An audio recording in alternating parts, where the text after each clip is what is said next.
So you wanna go to war with me? You're talking like you think you're royalty. You think that I'm afraid, but I don't break. I heard you question my stability.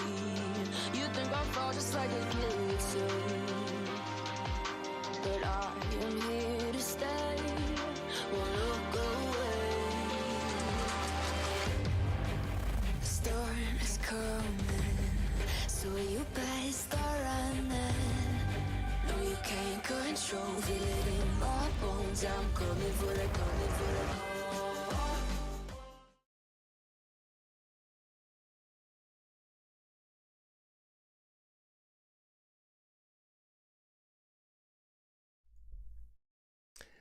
All right, good evening, guys. Happy 420. How's everybody's evening going? Happy Thursday. One day left in this sumbitch. Anya, good evening. Larry, Christian Princess, Michael, Blazin, anything goes. Karen, what's going on, guys? We originally had planned to go see that horror movie tonight, and we had to reschedule it for tomorrow night. So I'm free for a couple hours to hang out with you guys. Evil Dead Rise rescheduled for tomorrow now at 8:15, I think, 8:15 p.m. So probably not a live stream on Friday night. Jeff, good evening. Great Whitey, John's Touchpad, Noisy Corax. What's up, amigo? Thank you. Carla, shoulder surgery yesterday. Happy 420. Hope you're doing all right, Carla. Doc Zeno, what's up, amigo? Hey, Corax, you want to come on and give us some of your thoughts on the lawsuit stuff? Let me know, and I'll send you a call-in number. Yeah, if you want to call in. Hang on one second. I'm going to turn this other light off over here.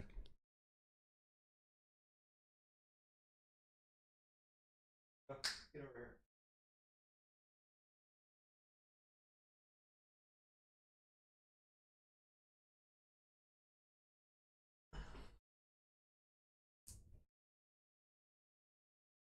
THC crystal infused martini. Hey, Doc, can you send over some of that over to Carla?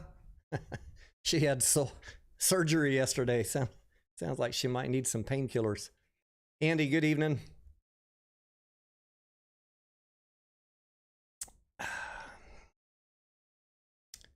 I'm drinking tonight a Texas port wine from Grape Creek Vineyards. And I'm going to tell you, it's not the best stuff. Texans need to learn what kind of grapes grow in 105 degrees and stop trying to make these port wines. Come on. It is, what is it, Doc? I would guess it doesn't even say. Wonderfully full-bodied, rich and elegant.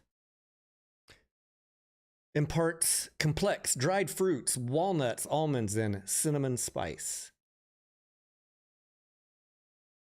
Anyways, it's not bad. I've just had a lot better, you know. I guess I bet it gets better as the evening goes along. How about that, Doc?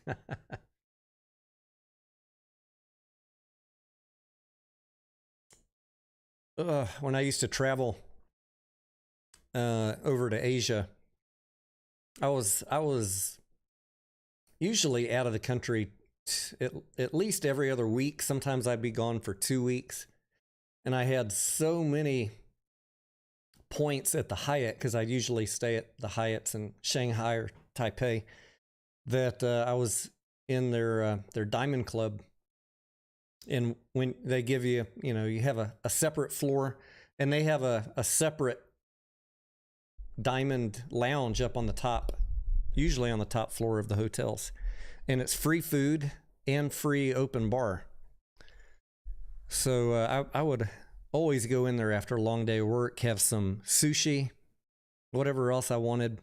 It was a pretty good spread, and have some port. overlooking the river in Shanghai, and I don't remember what I was overlooking in Taipei, kind of in the middle of downtown. Gus says, looks like Chinese IPOs are making a comeback with UCAR. All right, let's check UCAR. I got to get my smoke lit up here too, Gus. Remember, we're not going to do a whole lot too serious tonight. I already been working all day. Just came here to hang out with you guys since our movie plans got bust. Let me pull up UCAR, but we can look at a few stocks. Absolutely. It is called Late Night Stock Check. Yeah, it is. I sure did put that on there. I didn't put drink and tell jokes. I probably should change it. Speaking of jokes, who watched the CEO handbook video?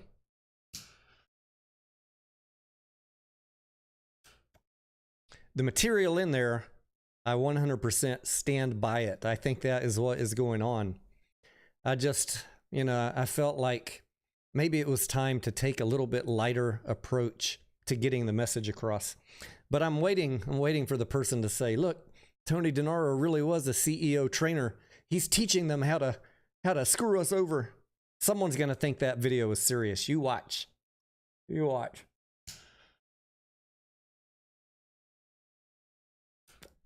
Damn.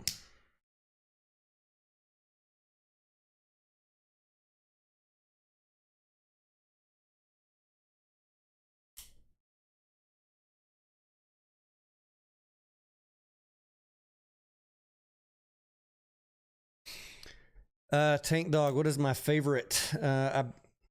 When I traveled over to Asia, or anytime I could buy a real Cuban cigar, that would be my preference. A lot of times now I'm buying Macanudos or Romeo and Juliet. Nothing too fancy. But I went to the store the other day and I just got 5 random stuff I've never tried before. This is, I don't even remember what the brand is.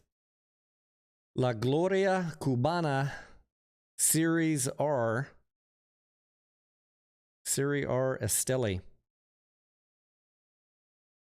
I don't know. I usually go to the bin of, they have a shelf that's marked top favorites. I'll pick a couple out of there, and then I meander around the humidor room and find something that I haven't tried before. One day I'll find that magic cigar. I never need to try something new, but I haven't found it. Doc Zeno says, don't worry, only about 6 or 7 more years to go for AMC. Doc Zeno, how about for Bed Bath & Beyond, Doc? How much longer for them to squeeze?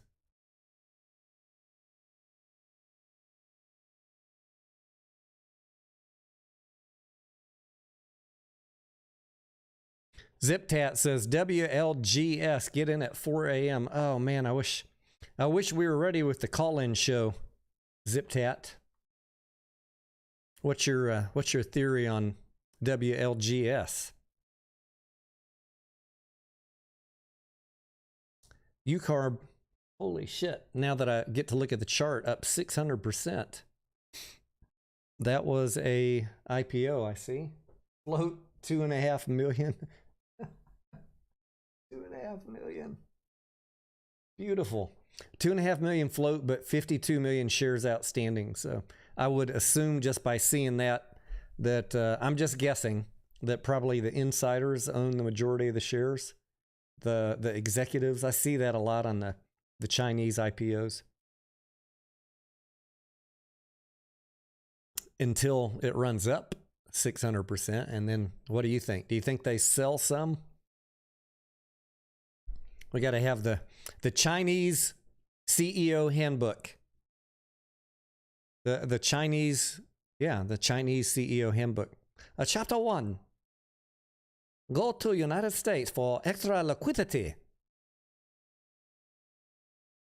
Tell Teddy Zane about your stock. A pump of the stock. When the stock are up 600%, sell your share. Oh, man.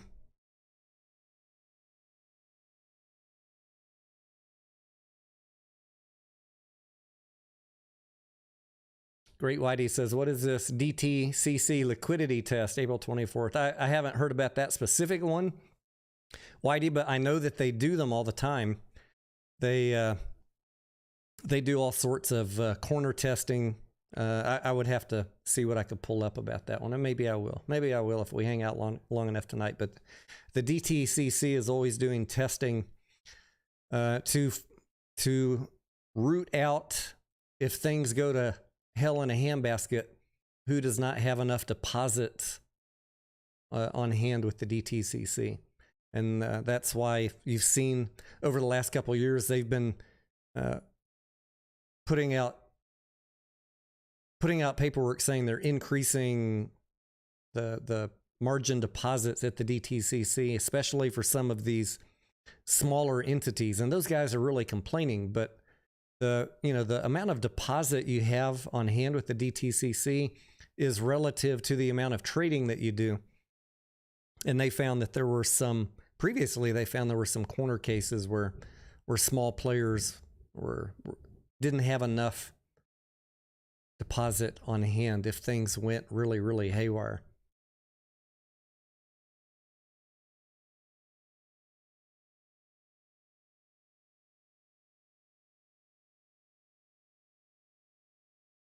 But yeah, it's a regular thing that they do.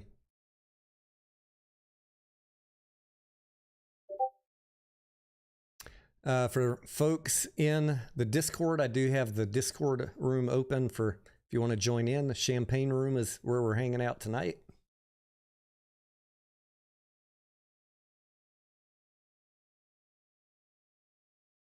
Gus says, I think Wolf of Wall Street explains these IPOs pretty good in that scene when they list the Steve Madden IPO. All right, I need to go back and look for that scene. I love that movie. It's been, I remember many parts of it. But the Steve Madden part, I don't recall. When is your book signing tour CEO handbook start? After the MOAS, Roscoe, I'll have a bunch of those printed up. That's just I probably shouldn't say this because I know people are probably searching on Amazon. How can I find the CEO handbook? That's just my Photoshop practicing.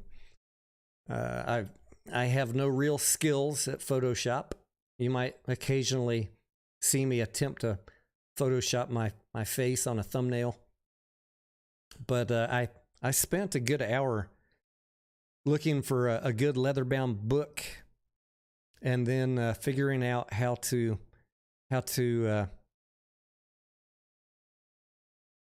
make the letters that I typed in and rotated, and how to make them look like gold leaf. That was how to mask it out so that I could drop a gold leaf onto those letters instead of them just being yellow. So that was kind of fun. And then I did that yesterday. Today I made the book on the table. I had to find a table, and I had to find an open book, and I had to mask all that together so it looked like the table was on the book, and then, of course, create the text to make it look like it was a little bit aged. The amount of work I put in for you guys to make things look semi-presentable, I hope it's appreciated.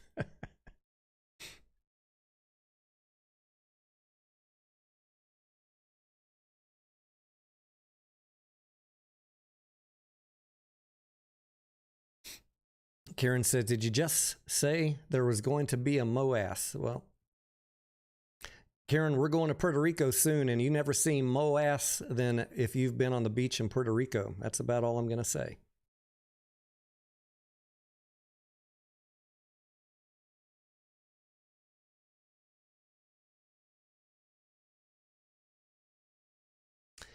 Alpha Omega says, if you had to give AMC a percentage to MOAS, what would it be? I can't make predictions like that, Alpha Omega. Like,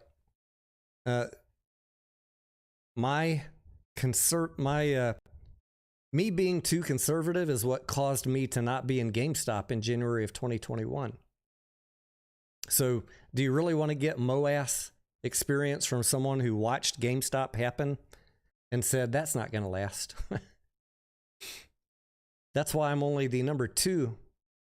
Well, I'm not even ranked. I don't even know if I'm ranked in the MOAS specialists. But I was smart enough to start buying GameStop after that and get in AMC in late May after doing weeks of a little bit of research. Yeah, you know, I knew at that time in May of 2021 it was a momentum play. And I got lucky. I was able to buy it cheap, and I bought not only shares but options. The famous story, you know. I was watching Matt buy options when it was at $60 as I was selling mine. He probably bought some of my options. That's where I made my money on this play. Everything else after that day, all my shares are free.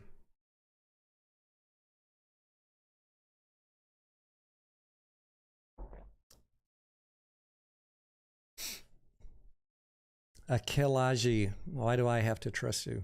You don't. You have free will, my friend, don't you? Anya says, there's more ass than at a plumber's convention. Hey, you guys, I got breaking news. I'm a little bit worried.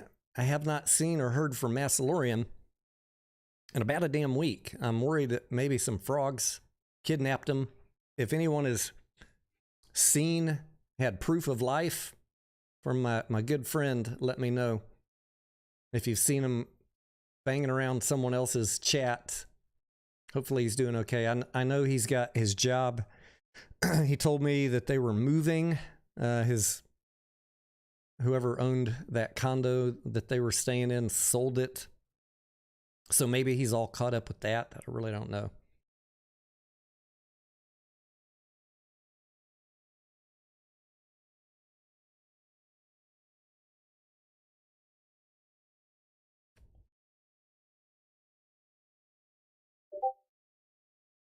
DevStat says, last I saw Massalorian was busy taking down BuzzFeed. I saw that headline today.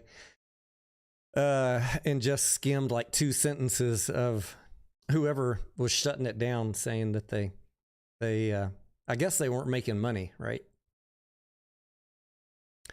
Can I give you my take on the ADF? Is this the Charlie's vid thing? You know, to be honest, I didn't even watch the video. That guy's pulled so much yanking people's chain.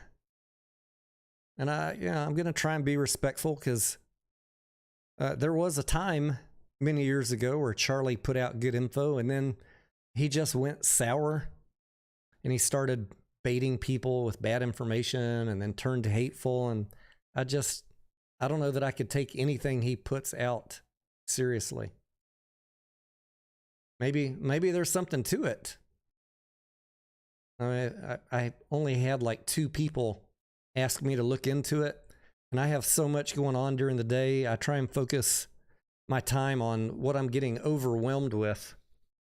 You know, if there's a lot of people clamoring for some answers or some, you know, an alternate viewpoint or maybe a filter of truth on something, is this true? I don't mind looking into it, but I got a bad feeling about that guy. God damn it. Fucking cork broke in the bottles, Doc. Piece of shit. Fucking Texas wine.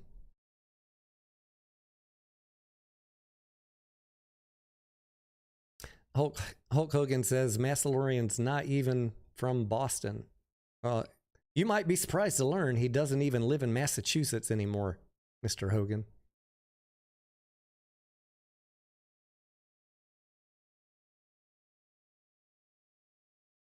I know, 1796. He just moved, right? He just moved. He put all of that time and money into fixing up his studio, and now they're moving again. I'm sure that is probably frustrating.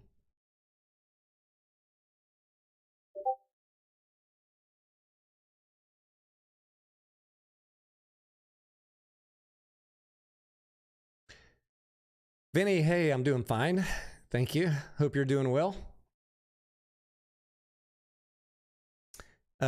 Chio Cologne says, what do I mean when I say my AMC shares were free? Well, I mean, obviously I paid for them, right? But I made so much money selling my options as it ran up from $7 to $8 to 40, 50, 60 bucks that the amount of money I made far outweighs anything from then till now that I could ever spend on AMC shares.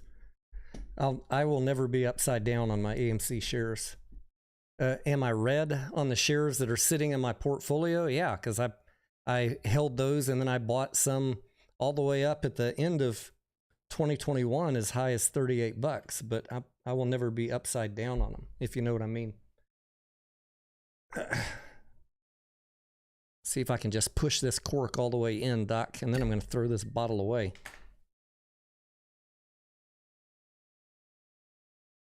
If you have a play, well, the way I do it, if I have a play where I have options and shares and I'm not sure how long it's going to be running, I'm always selling the options first, because sometimes plays last 5 minutes, sometimes they last 5 days. But I sold the options first, locked in that profits, and then, you know, guess what? If it doesn't work out or your timing wasn't great enough, your shares don't expire, but options expire. Just like last week, I had those Friday options on AMC that I had bought for a couple dollars. They were cheap. And remember on Wednesday on the live when it was running up, I think it was Wednesday, I was like, should I sell these? No, I'm gonna wait for 2 more pennies. It never hit those 2 more pennies, and then it just went down and bye-bye $100.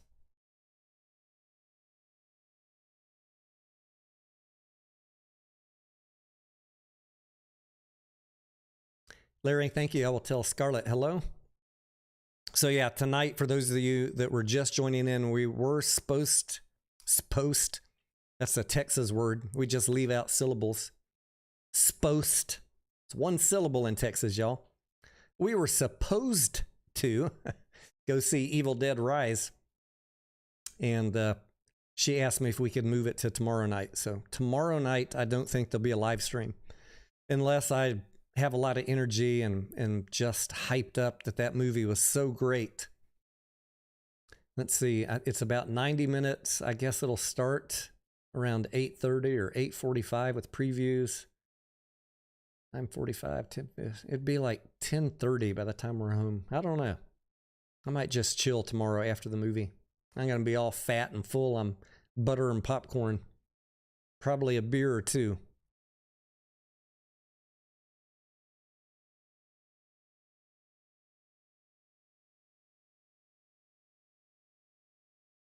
Bill A says, do you remember the strike price? I don't, but I tend to buy strike prices relatively close.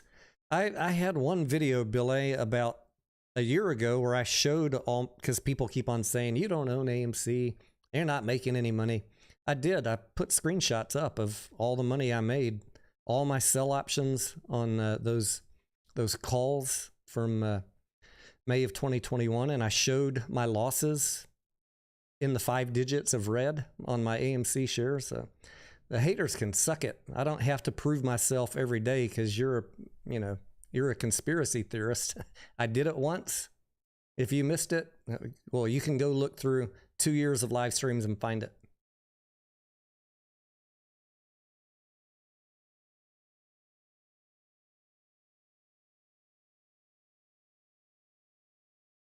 Noisy Korak says, is Zern going to come out with her ruling tomorrow? That's just my guess. So there was no update on the lawsuit today.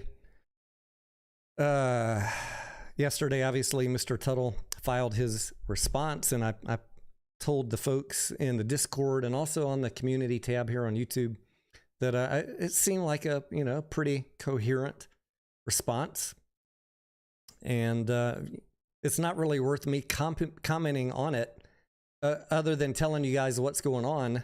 I did find it interesting the day before on Monday that the plaintiffs were objecting to him intervening in the case. But we expected him to file a follow-up, and he did, and it was a decent letter. But, you know, my opinion after that is really irrelevant, because what I will talk about is what the judge says. That's what we'll talk about next. What does she decide to do now with Mr. Tuttle? If you buy options, it equals 100 shares. Yes. Kneel before Zern. Doc Zeno says, will the SPY get back to 430 or 440s this year? That is a great question, Doc. Based on the news I've been seeing lately, I extended my bearish outlook from end of March till end of June, July, the next earnings cycle. After that, let's see how much we wash out. Someone asked me if I was buying Tesla as it drops down, because I recently sold my Tesla on the recent run up here a couple weeks ago. No, I'm still not buying Tesla. Let me pull that up. 162. So I bought down here around 101. I sold in this run up. I did not sell at the top. I had a healthy profit. And one day I just woke up and I was worried about the markets. And so I sold somewhere in here. You know, 30% gain, whatever it was, for holding for a few weeks. Wasn't bad. Would have been nice, obviously, to catch the top. But I want it to get back down in this zone. And much like Doc was asking about the SPY, is the SPY going to come down? If the SPY comes down, Doc, I think that Tesla is going to come down with it. Everything's going to come down with it. So still keeping a lot of cash on the side.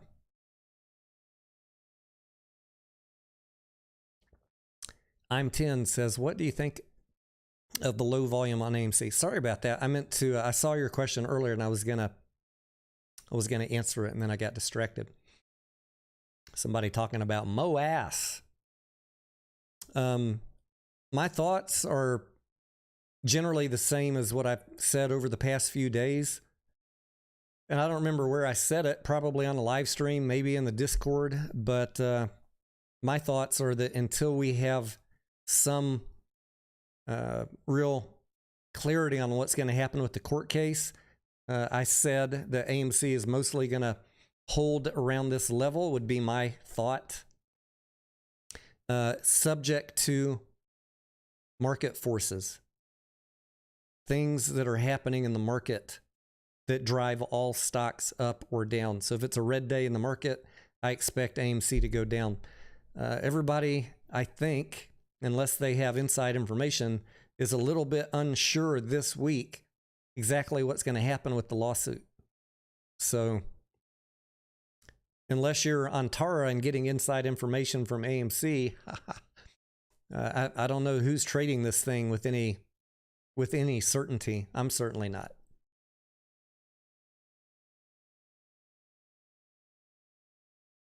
Or I certainly wouldn't. Unless you want to trade it and hedge it up with some options.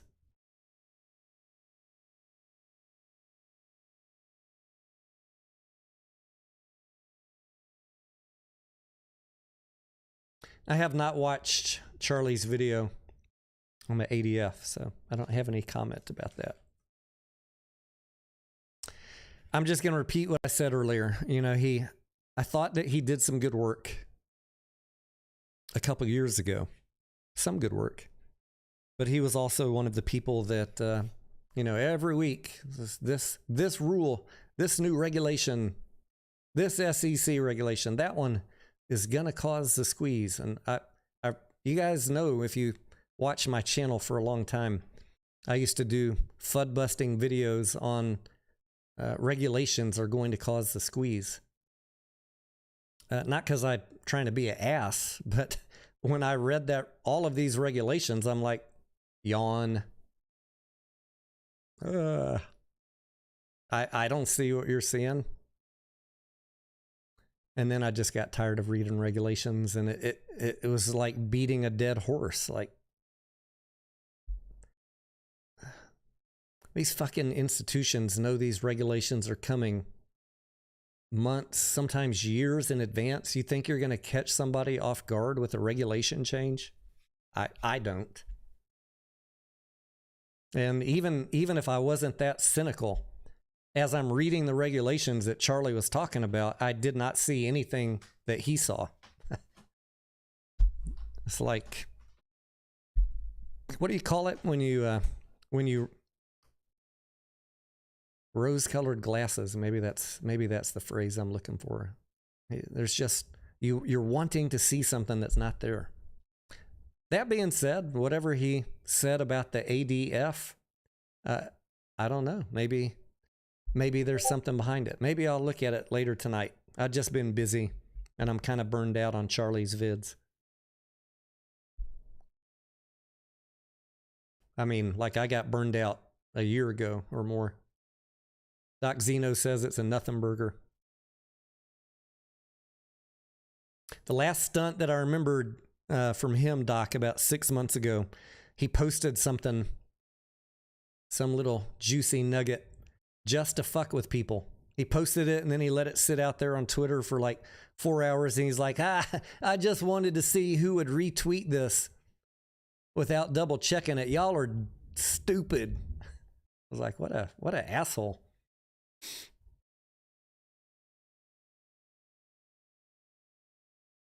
Hulk Hogan says, I come to your channel to see who's getting kicked off the island. Everybody's behaving themselves. It's not members only chat tonight. I've been really busy the past week with the permanent block button, though. Anybody that drops a comment, you're an asshole. Fuck you. Hedgy paid plant. You suck. You suck. That's a big bitch. Oh, sorry, wrong movie. Anyways, if you don't have anything intelligent to say, automatic block. So maybe we're getting rid of them. Maybe we'll turn up a few of them tonight. Who knows what that last movie quote came from? That's one tall bitch.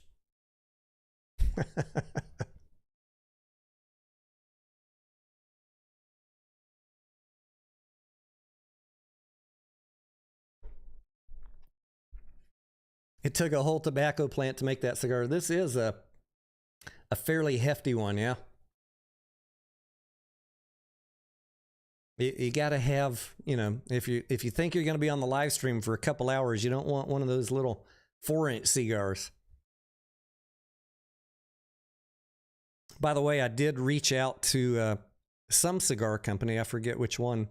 I think it might be called the Cigar Company to see about a affiliate sponsorship or some sort of advertising sponsorship for the late night. Because, at the end of the day, you got to pay the bills. And YouTube don't cut it.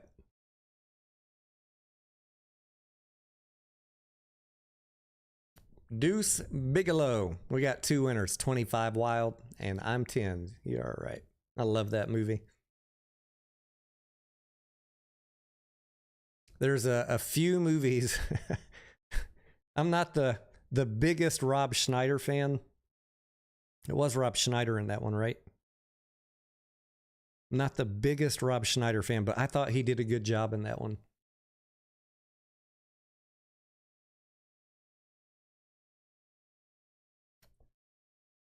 Non-refundable says, I hear ape as a whole was illegal. Let me ask you guys in the chat, and specifically you, non-refundable, because I know this day's coming. Let's just throw this out there, because I'm just going to preface this by saying I'm not an attorney, but I'm pretty good at reading, and I'm pretty good at research, and I'm not saying I'm infallible, but I looked up and found many, many other companies that did the exact same thing AMC did by taking preferred shares and creating preferred equity units. AMC was not even close to the first company to ever do this in the state of Delaware on Wall Street.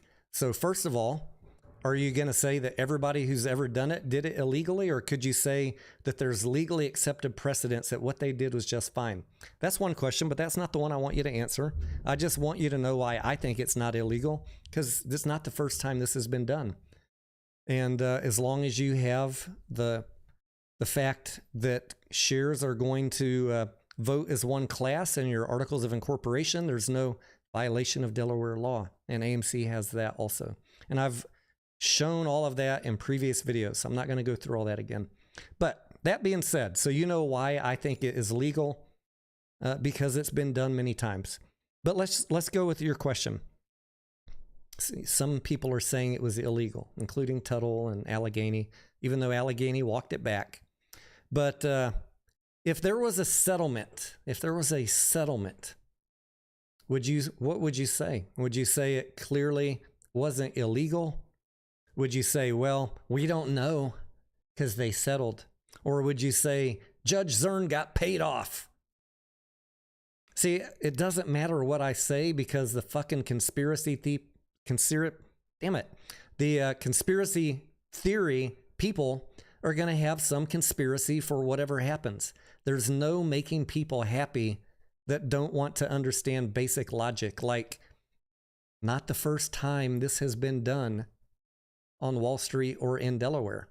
That right there should tell you something.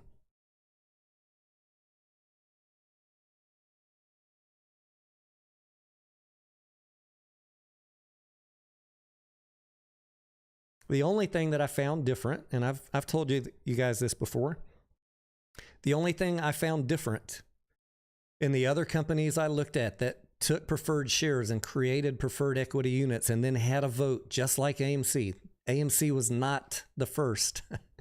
What I noticed that AMC did different was instructing Computershare to vote in proportion the uncast votes to the cast votes.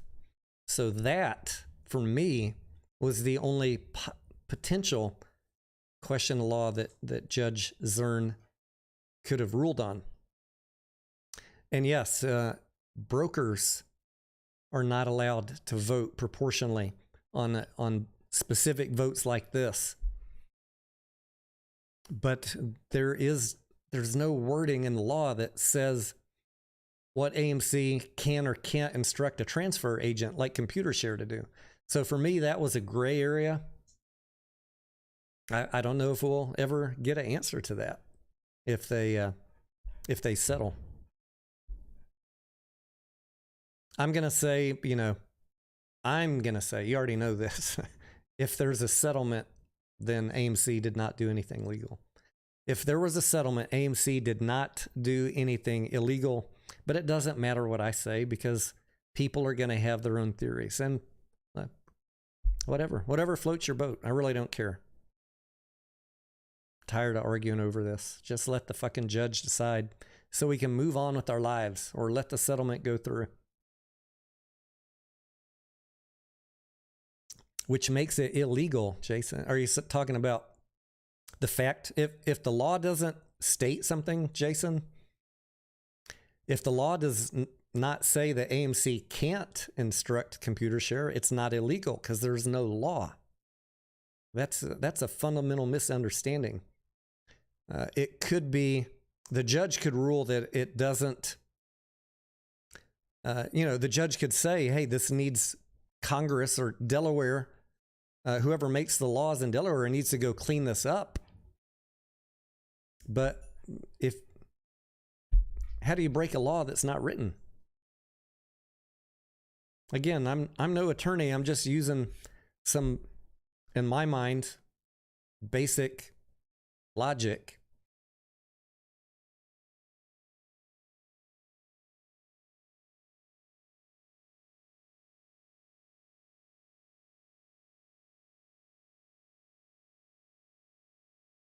I do find it ironic that Judge Zern was the same judge that handled the last AMC case, the Lau versus Wanda. They just wrapped it up, and Adam Aaron's already back. Hulk Hogan says, I said in your last live streams that the case would be continued. He probably did.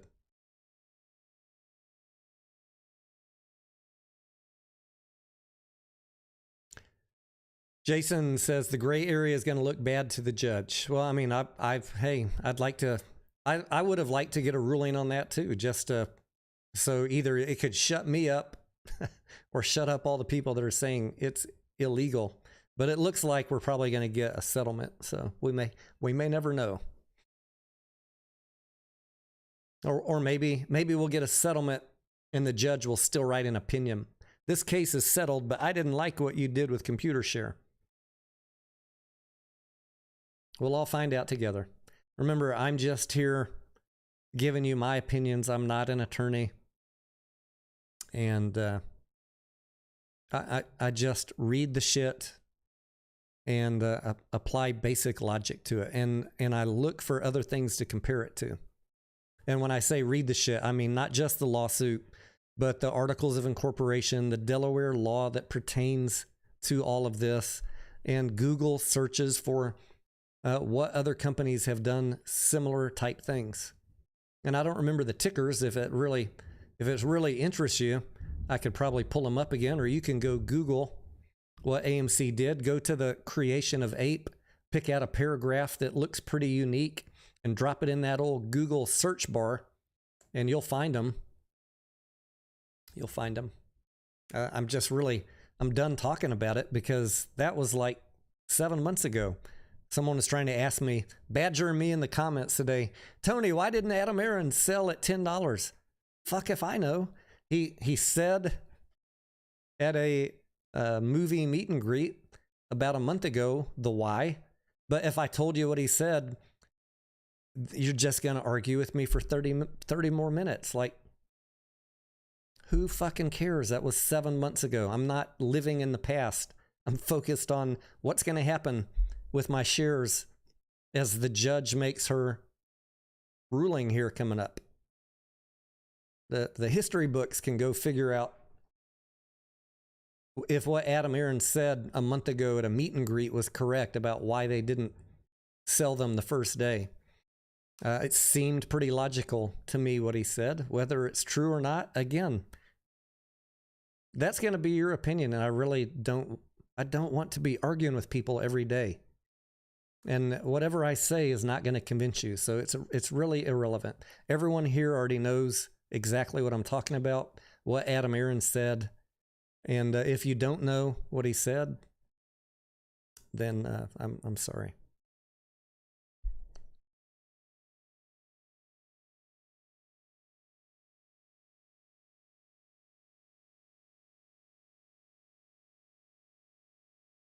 We're trying to just all get along.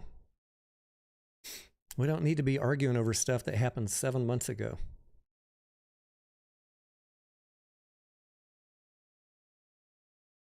Hulk says, who says that Antara has the best interest for all shareholders? The judge. The judge will be the one that says that, right? The judge will look at Antara's brief or motion, whatever you call it, and decide if the class can be certified, and then if Antara can represent the class and enter into a settlement. So it doesn't matter what any of us think or say at this point. There is one of the best judges on the Delaware Chancery Court looking in it, and whatever she says, I'm not going to talk about it, but I'm just going to bet you.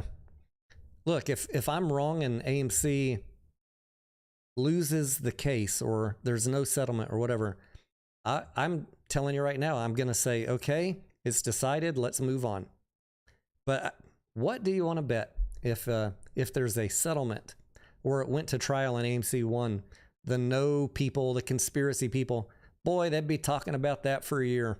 Judge Zern was paid off, blah, blah, blah. Allegheny was a plant. Tuttle was a hedging. It's just, I don't know. I don't have time in my life for Judge Zern drama, lawsuit drama. Judge, tell us your ruling so we can make a choice what to do with our portfolio. I just want to move past being stuck not knowing what to do. You know what I mean?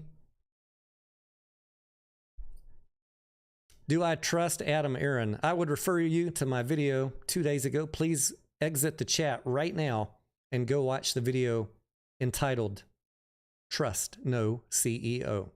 Please do me that favor. Come back, Wilner, and let me know your thoughts. I'm gonna put you in timeout so you can go check it out.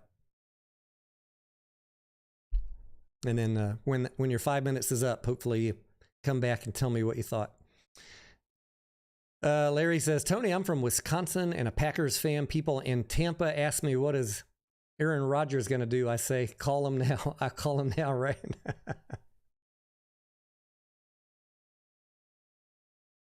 Jeff says, your pick is blurry. It's because I've been drinking, Jeff. I'm sorry. It's my fault. Maximus, 10 months ago, I felt a disturbance in the force. Yeah.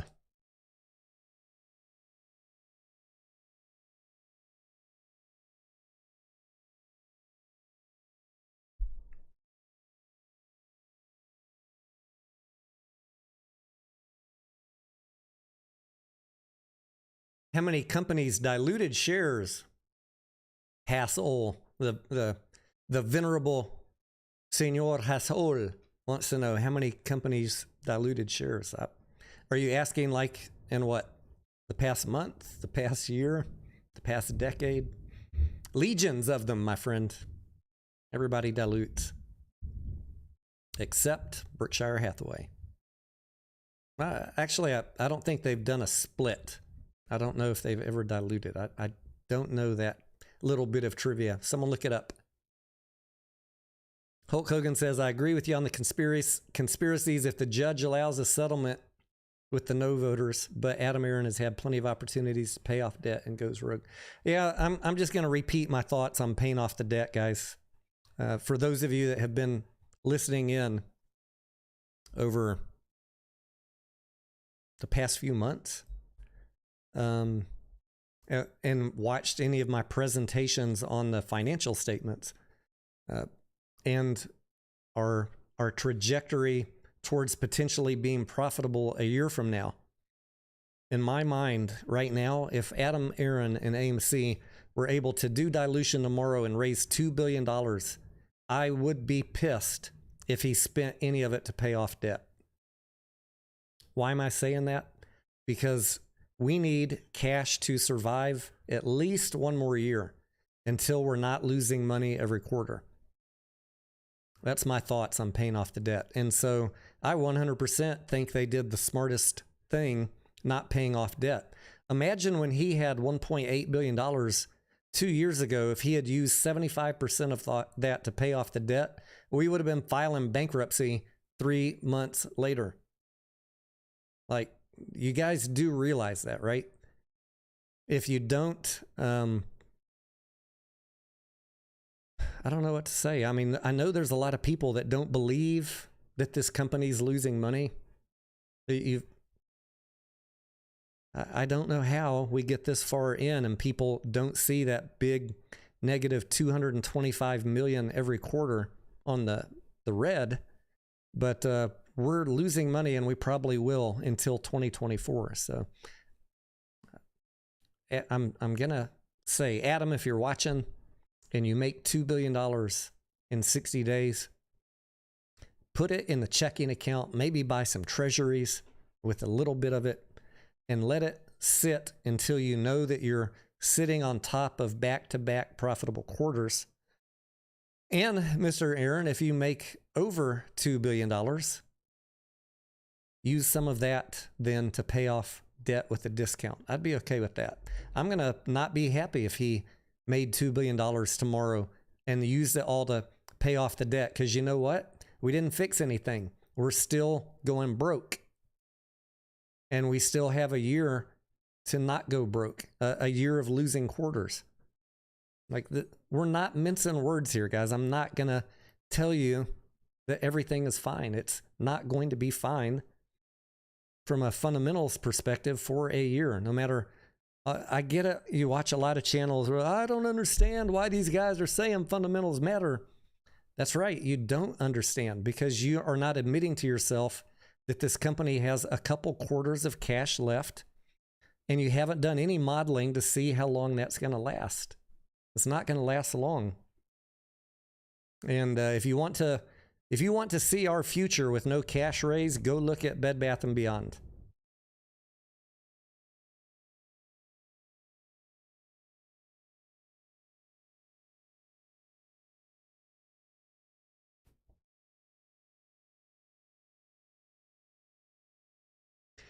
Why don't they own their own properties? I don't know, Hassel. They own very, very few. I have not ever really thought about that or looked into it.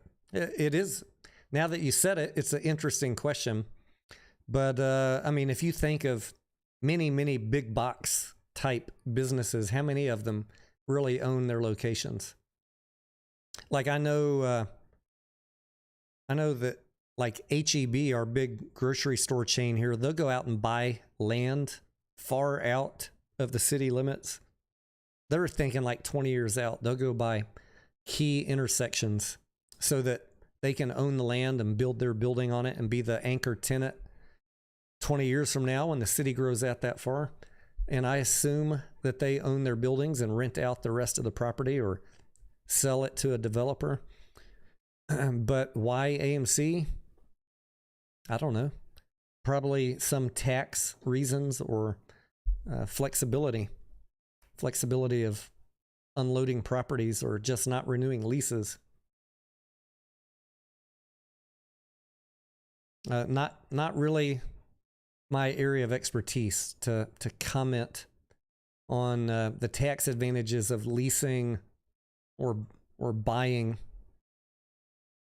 thousands of different movie theater locations. Don't know.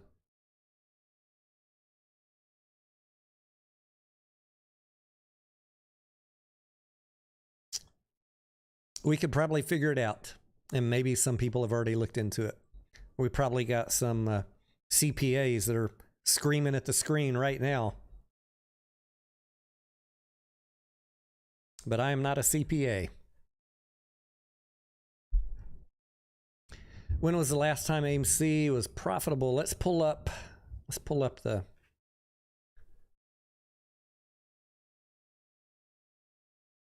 earnings. I think it was 2019.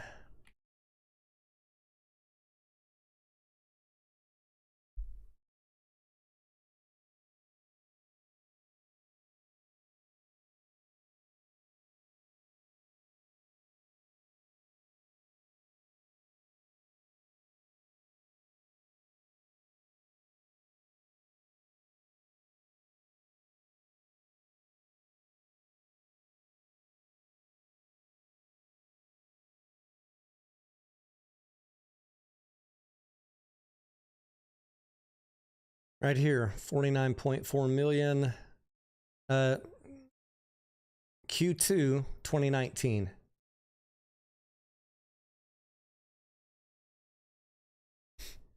If you want to see what that looks like graphically,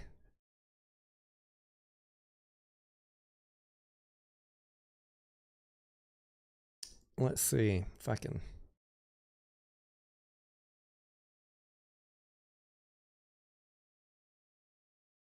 Make this big enough for you to see it.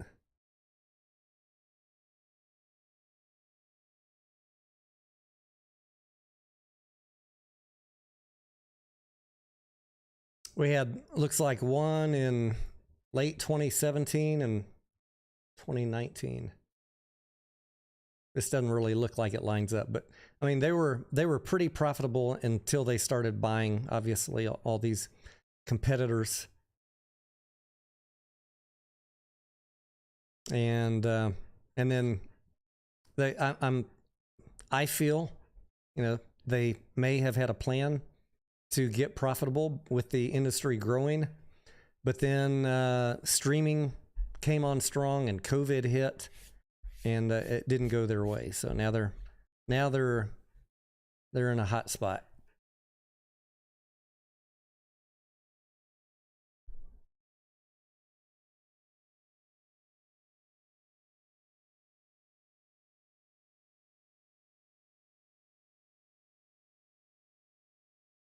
Another question about Charlie.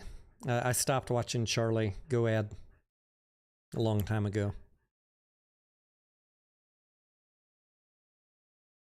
We've already talked about the why a couple times. I don't want to keep repeating it because I don't like to bash people. And maybe, you know, so many people are asking about it. Maybe I'll just go watch it.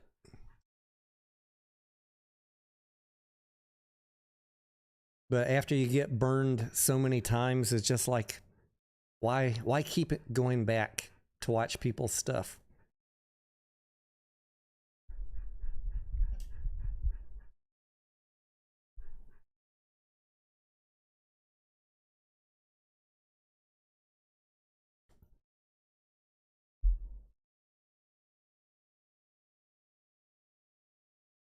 Any book to help with playing options? Alpha and Omega. At some point I need to put up a book list. The last time I read a beginner's book on options was 30 years ago, so I don't even know what is out there as far, you know, for beginners books. I am building up a playlist. There is some videos I have on that playlist that have just the basics of options broken into small chunks for you. And if you guys want to know more about that stuff, I will continue that series, but you know, it's a lot of work to put those videos together and distill it down into a chunk that is both educational, but not too much over people's heads. Like when I was looking at options videos that were right on YouTube, they were great videos, but they're 30 to 60 minutes long, and it's just too much information crammed down your throat. So I said, I think I can explain this way that my audience wants to hear it, and break it down into smaller chunks, a manageable chunk. So you can just watch 5 minutes a few times over and over. If you sit there and you don't know what's going on with the options and you watch a 1 hour video, you're going to be so damn lost. It's almost counterproductive, I feel like.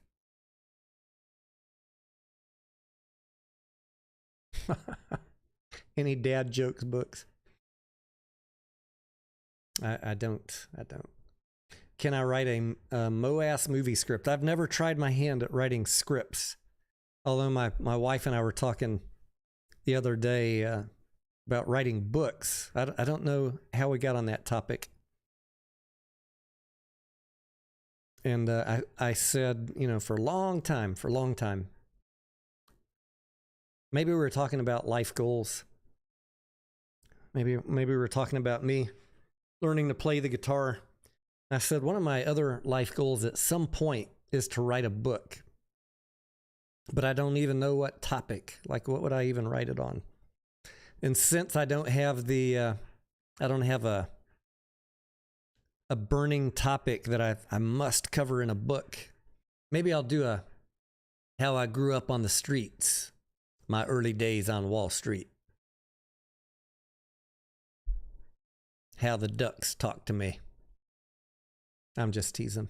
I don't have any burning ideas of things that I need to write a book about right now.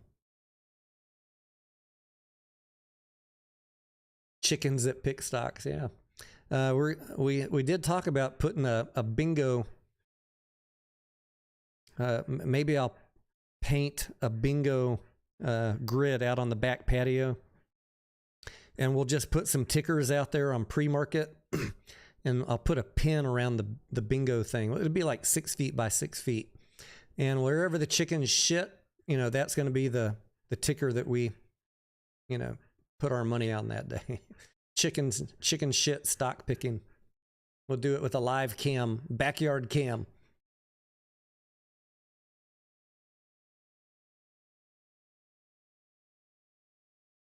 Larry said next stream, show up with boxing gloves.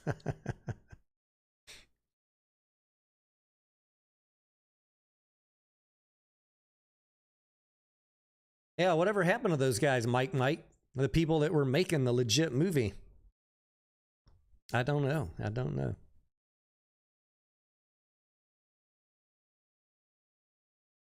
Angelina says, I should write one about the truth in big pharma. Yeah, whatever, Angelina, whatever is your passion and you are knowledgeable about. I just don't know that I'm knowledgeable about enough shit.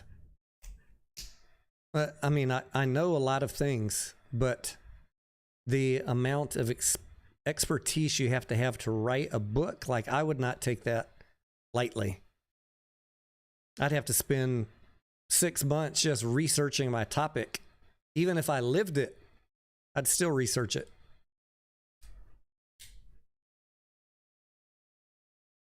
I guess, you know, if you're really creative and a good fiction writer, you could write an interesting book. But I'm still working on that creative side. You will see some videos from me from time to time, like the one today, where I'm trying to stretch the creative boundary a little bit. Hopefully nobody was offended by today's video.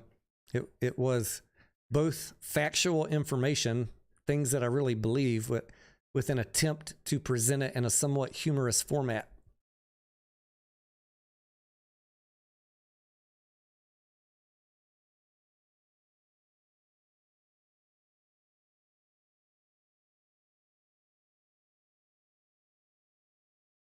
Michael Bennett, we canceled our tickets for tonight for Evil Dead Rise, and we rescheduled for tomorrow night. So 8:15 tomorrow night. Now, the bummer on that is I also had movie tickets for The Covenant tomorrow at 4:30. And I don't want to see a movie at 4:30 and then another one at 8:15. So I canceled The Covenant for tomorrow. And I need to make an assessment either later tonight or tomorrow morning when I wake up and go see The Covenant at 11:30 a.m., which I'd be okay with, or go with my wife on the weekend. And I think I'm leaning towards going to see it at 11:30 a.m., but I'm going to chat with her. You know, I am the big movie buff. She's like, she likes horror movies. She likes rom-coms and but like war movies, she's not going to care about that.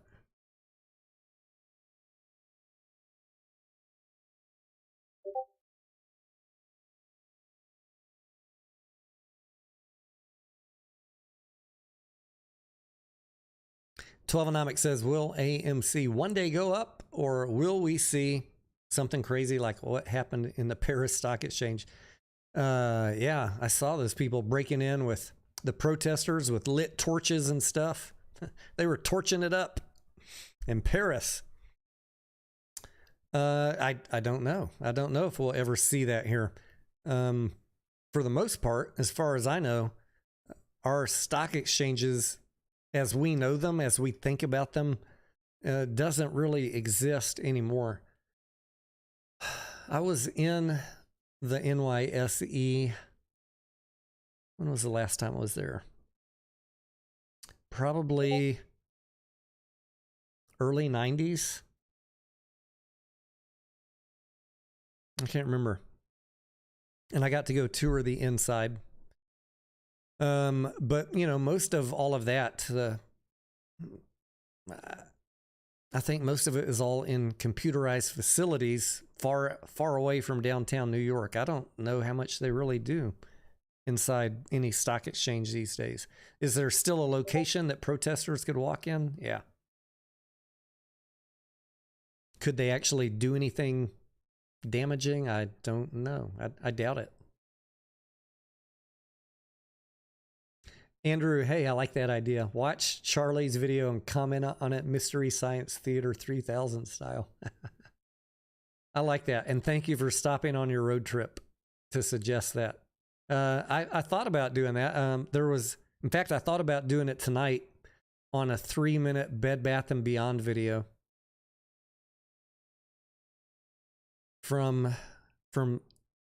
It's just so heartbreaking, though, for me to watch this gentleman in denial that Bed Bath & Beyond is about to file bankruptcy.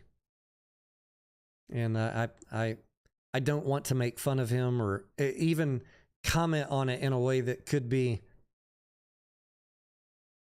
taken as making fun of him, because except for the fact that he's not reading the financial statements, and he's telling people every day, buy the dip, buy, as it fell from $8 to 20 cents. He's been making video after video every day telling people to buy. And I'm like, I still feel bad for him, because his belief system is going to be shattered maybe by tomorrow after the market closes. So I just decided not to play the video live with you guys and comment on it.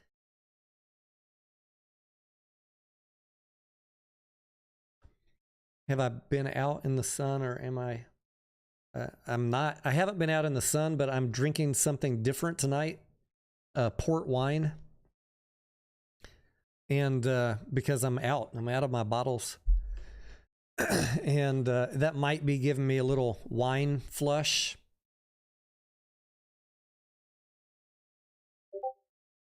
That'd be my guess. I have not been out in the sun.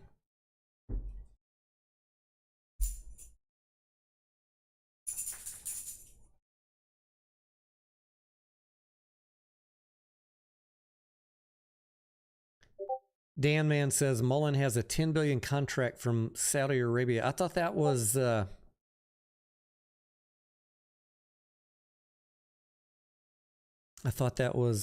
Rivian, the other one. I thought that was Lucid that had the Saudi contract. Are you telling me Mullen has the Saudi contract also?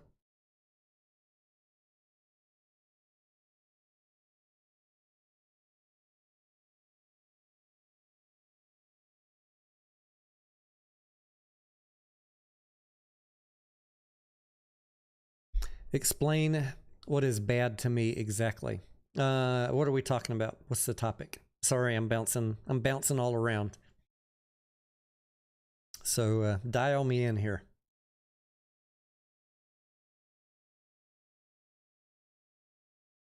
What is foul language to Streamlabs? Let's see what you said. Streamlabs is a bot. She probably didn't like it that you said shit.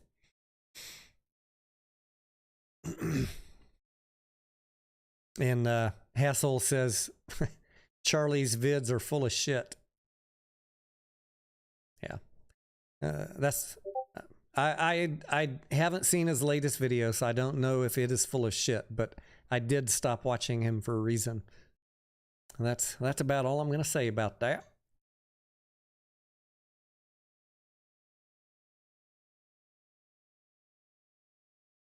Mullen just got a contract. Okay. Well, I've been keeping up with the news every day of Mullen and watching it go down.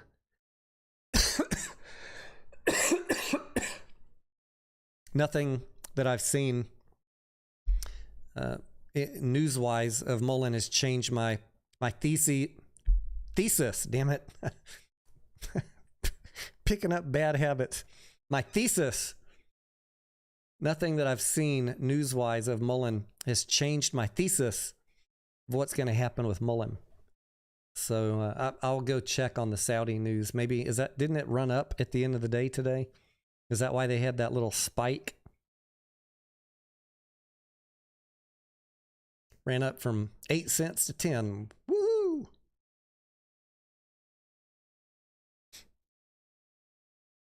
I hope, I'm waiting. I got some Mullen at 10 cents. I'm waiting for the day that some news drives it up to 20 cents so I can sell it and double my money. But if it falls after the reverse split from 10 cents, if it goes to $5 or whatever, and then it falls, I'm okay with that. When I bought Mullen a couple weeks ago, I already said I'm only spending what I'm willing to. If I could light it on fire right now and I wouldn't care. So it's more just about to be more in the play with you guys that are in Mullen. I do have some. but I will be selling it on news, because even if there's a 1-day news spike, it's going to come right back down to 8 or 10 cents, in my opinion, until they get some real revenue. Just too much dilution coming for Mullen and no revenue. And their capex is so high. They got to spend so much money and hire so many people to start building these things.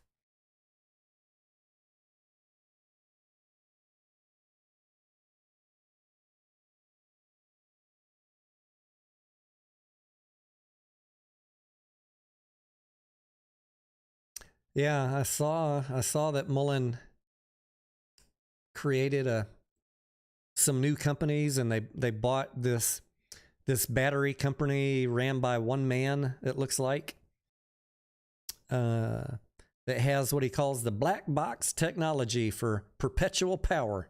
I'm ad-libbing the second part, but if you read up on or watch any of that dude's, what's his name, Lawrence or something, he created what he calls a black box technology that charges the batteries from the motion of the car. Now, maybe he's right. And I ain't saying I'm right. And I ain't saying I'm wrong. And I ain't saying he's wrong. But I have done a little research over the past few years into watching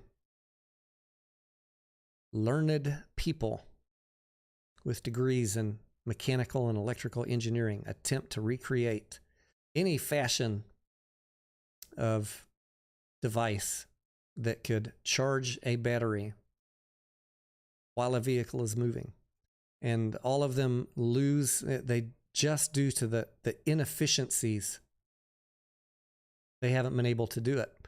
The inefficiencies of the system. But maybe that my previous research on that little interesting rabbit hole was relative to, I believe all the examples I looked at were, why can't you use the motion of your vehicle to use some alternator to charge a battery? I don't know what this guy has. Like, did he come up with something different, or is this just another smokescreen, another way for David Michery to figure out how to get himself a little bonus check by meeting a goal set in the executive compensation plan? He's got all these little goals.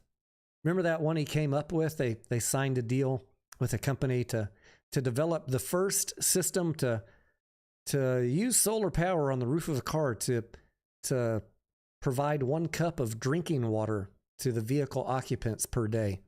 I forget how many bonuses he got, how many millions he got for that little gem. It's just like, I feel like he's putting things in there just to get himself paid off a little bit more. And then he figures out how to make it happen. Black box, battery technology. It'll be years before they figure out this was a smokescreen. Meanwhile, he got paid, he got his bonus. All of those executive goalposts for him are in the filings. And he's managed to figure out how to make just about every single one come true. Bless his heart.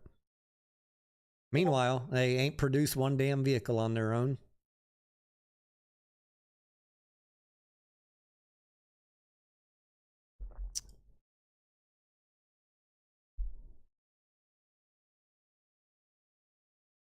David Mullen. Sometimes I wonder if David Mullen is really David Michery Mullen. But I can't back that up. David Mullen says, Mullen is a pump and dump. If he were David Michery, just like hanging out in our chat, and he's trying to give us some code. There's your warning, guys. David Mullen says Mullen is a pump and dump. I don't disagree with you. I don't disagree.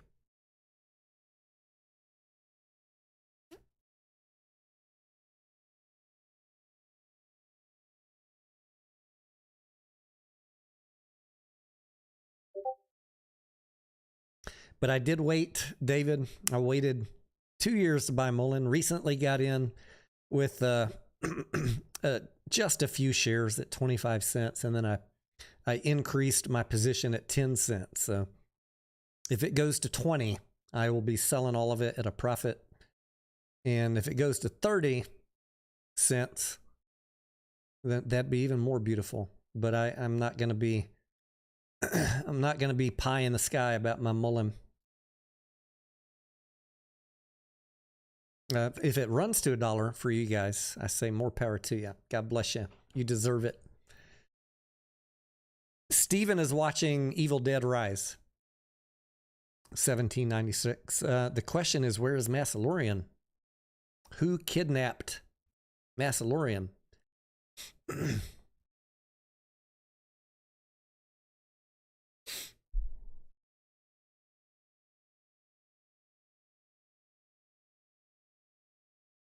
Is AMC a pump and dump? 1, 2, 5, 6, 8, 4, 8, 8. I don't know. What do you think? Tell us your thoughts. I have laid out my case about AMC, the company, many, many times. Troubled financials, $5 billion in debt. But the trajectory of movie revenues is going the right way. And if they can bag enough cash to survive until next year, then we will see. Whether it was a pump and dump, look, that depends. That's all relative to when you got in the stock. If you were watching Matt and Trey and bought at 30, 40, 50, 60 bucks, then I would say, yeah, you got pumped. But I was not around back then. I started my channel after that because they made me so angry what they did.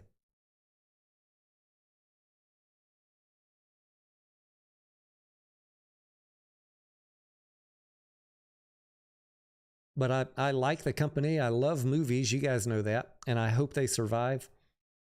And there's a window next year where I think they could have a profitable quarter. But then, you know, look, it's going to be,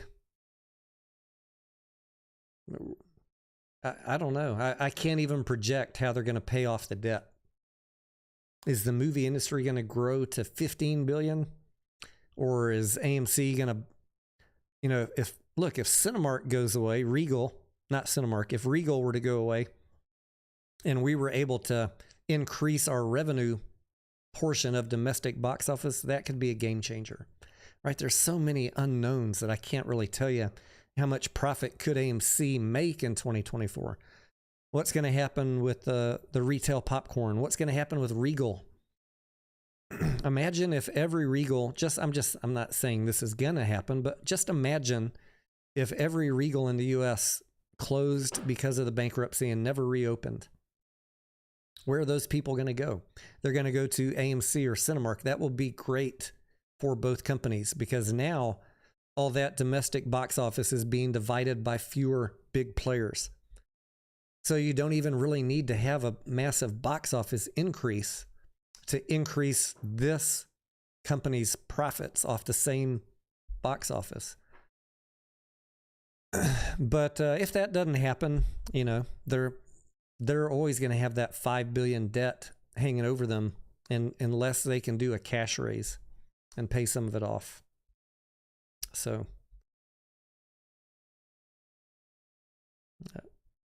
first things first, let's get to a profitable quarter. Let's get enough cash on the balance sheet to actually survive. I don't know how I would feel like if the no voters won or the judge ruled against AMC, and I'm looking at this stock thinking to myself, they have no real ability to efficiently raise money other than what? If APE was illegal, how are they going to raise money? They have no shares of AMC. Nobody's going to vote for it. Theoretically, if APE were ruled illegal, how long do you guys think the company would survive? 6 months maybe before the lenders foreclosed on it. I think what they would do, they're just not gonna let that happen. They would create some other preferred unit, preferred shares with those 40 million remaining preferred shares, and they're gonna sell those to somebody and dilute you. We're literally not going to win fighting this fucking machine of a company desperately clawing and fighting to stay alive. I think you're kidding yourself if you think that if AMC lost the lawsuit, that you're going to get any benefit out of that. They will come up with something creative, and they've got that 40 million other blank check preferred stock to do with literally whatever the fuck they want. That's why it's important to understand the financial statements or the capital stock structure of companies. Or they could just say, screw it, let it go. Chapter 11, this puppy, let the debt holders take over and we'll start over. We'll wipe it clean. Retail will be wiped out. We'd all go to zero. And they'll relaunch the company with the debt holders in charge. And I don't get that story, how people are so excited about watching this company be choked off into bankruptcy by eliminating any ability to raise money. But I mean, they have their opinion. I've got mine. Obviously, we don't agree, but I haven't seen any of them doing deep dives on the financials. All I've heard them say is, I don't care if it goes bankrupt. And that doesn't make me very happy. Just doesn't. I'm not going to sit idly by and let you whine and complain and burn this fucking house down out of spite. That's what I feel like y'all are doing.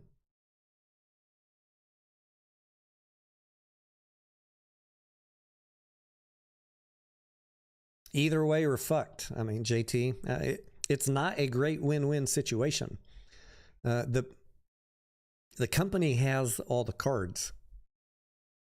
They can choose to go bankrupt if the no vote were to win, or they can choose to get creative with preferred shares and do something else.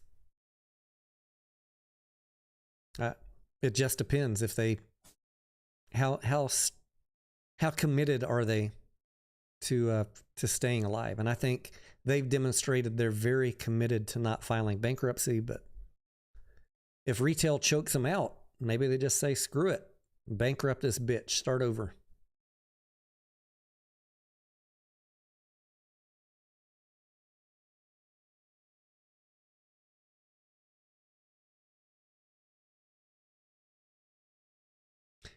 Could the shorts continue for 6 months paying the 300% cost to borrow? Bill A., I think we should get May back on here to help answer that question. She and I have been talking, not every day. I think last time I talked to her was a week or 10 days ago. But the topic that I wanted her to come in and chat with me and you guys about is cost to borrow. Because I think she has a much more crystal clear working knowledge of exactly how it is applied to the shorts. Because I've seen her cover it before, where she laid out an example where even if they were paying 300% in and out of a play in a day, which, most of the shorts are in and out in a day, right? There is a carrying percentage that hold it long term, but most of the shorts are in and out in a day. And they're willing to pay that 300% because on volatility, they can still make enough money. If AMC's trading up or down 5%, they can make money. So I don't know if I'm the right one to answer that question, but maybe we should get May on here and ask her. Also, that's indicative of the current going rate. But, if you're a big institutional short, What is your lending agreement with the person that loaned you the shares? When do you get to renegotiate that rate? Was it a daily rate? Is it a monthly rate? If the cost to borrow drops, can you renegotiate your rate? I don't ever make any assumption like they're stuck at 300% for the next year. Since I don't know, I kind of try and be conservative about it and say to myself, if they're content to hold 26%, then they either have really high conviction or it's not costing them as much pain as we think it is.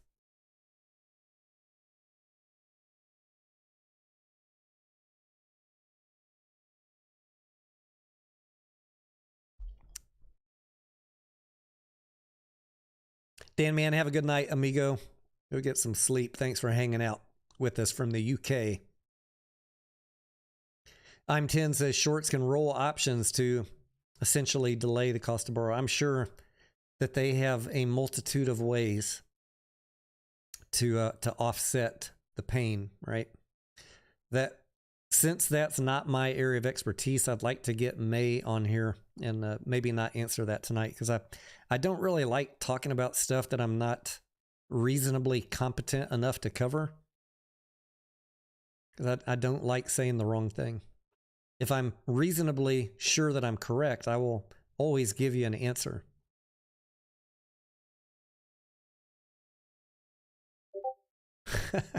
Looking like the man in the yellow hat from Curious George if he bleached his outfit. I love it.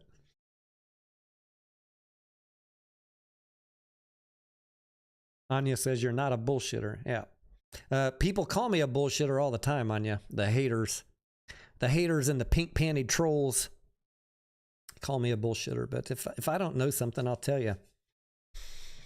And if I say something, it's because I'm reasonably sure based on my experience and or research that I'm correct.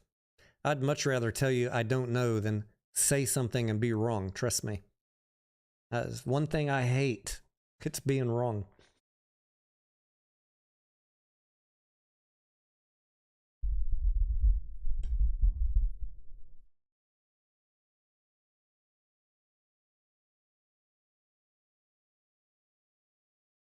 But I am from time to time.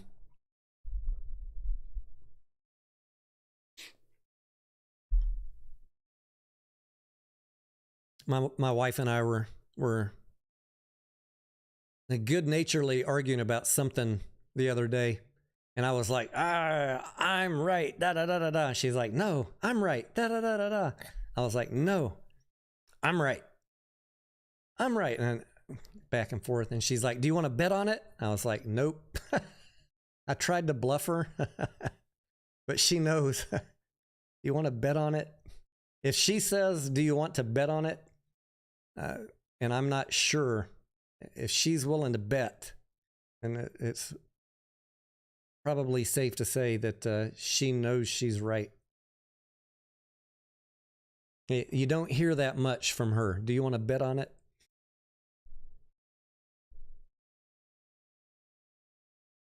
Would I short AMC if they lost that lawsuit? Doug, I have never once in my life shorted a stock, Doug. So no, I would not short AMC. When we had our contest last month, our paper trading contest in the Discord, all I did was short stocks just to play around with it.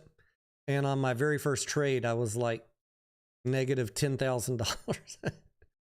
I watched the stock run up on a retail momentum play. I was like, all right, it looks like it's topping out. I'm going to go ahead and short it. We started our paper trade account with $1,000 and I shorted it for like $800, and then it didn't stop running up. And by the second day of that contest, I was like negative $8,000 in the hole because I forgot to put a buy to close limit order. And it took me 20 days to fix that trade. I don't trust myself to short anything. I have no experience doing it. I might, if the bear market keeps up for a long time, might I ever try my hand shorting some different stocks? Maybe, but only after I build up some more painful lessons like that one on a paper trading account. That was a valuable lesson, and it could have been a painful one if that was real money.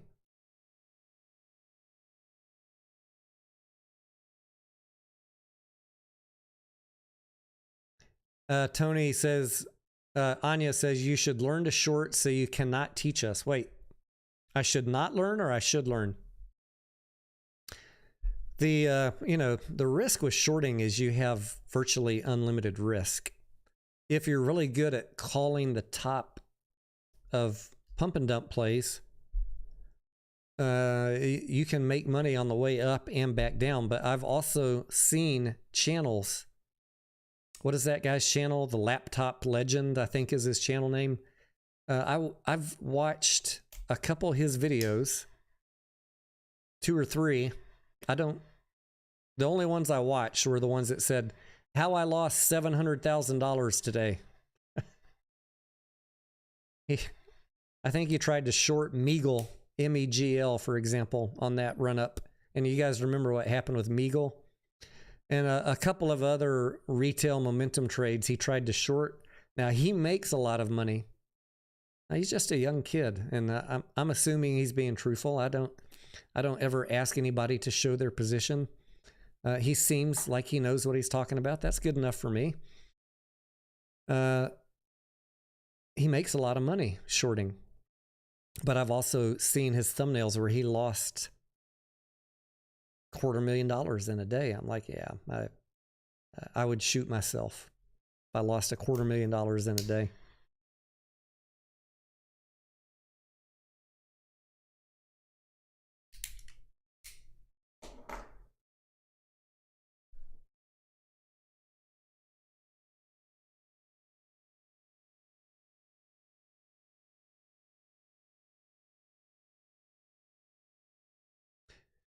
Scott says, Trader TV Live is a great channel for day trading, shorting. Yeah, I've watched them a couple times. That's the one they have multiple people and they're like in a studio, right? That'd be an ideal setup, I think. That'd be a fun. I'd love to have a setup where we had 2 or 3 traders around the studio here and everybody has a camera on them and we're all just hanging out. And you got some producer in the background telling you to look at this ticker, that one, someone who's not actually trying to engage with the camera and answer questions. Or I could be like Warrior Trading and just not read any comments and just do my trades and ignore you guys. Here's what I'm doing, da da da da da. But I enjoy the back and forth, the camaraderie also. And I just don't do... Most days, I don't do enough day trading to have to be laser focused. There are times, especially in a bull market, where people used to get so mad at me back in 2021. You're not reading the chat. You're not answering questions. Like, damn it, trying to make money here. Belay your questions for a minute, please. Got 50,000 on this trade, right? I'm trying to figure out if I'm gonna lose it or sell it. Lock in some money.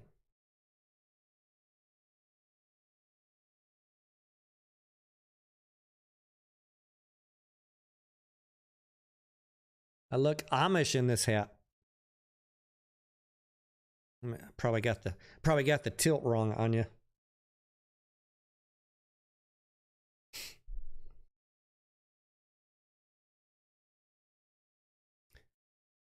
Ellie says shorting and playing put options are 2 different things. Yes, I see that mistake a lot, Ellie.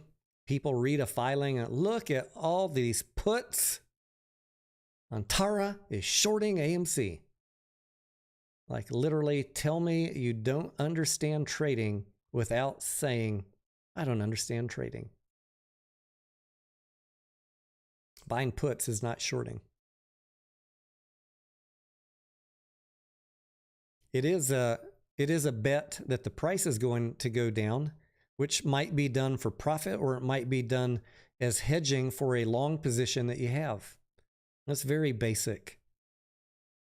Very, very basic. You should never, if you're listening to someone who's trying to tell you that puts is shorting, I would say that person probably does not have a very robust grasp of what they're talking about.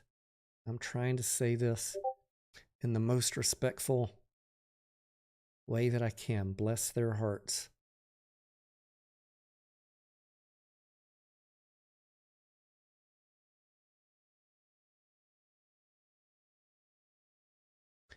Yes, yeah. Not money advice. I've said that before, right? For puts and calls, if you got enough of them out there in the options chain and the stock starts moving that direction, if the options chain is loaded up with puts, you could have capitulation and acceleration in a downward direction as market makers need to hedge for all those puts coming into the money. The more they get in the money, the more selling that the market makers have to do.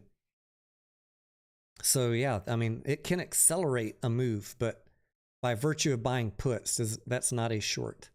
You only profit if it actually moves. Buying a put does not move anything. Buying a call does not move anything. Ask me how many calls I've watched not do anything except go to zero. If buying calls and puts made stocks move, 90% of people wouldn't lose money on options.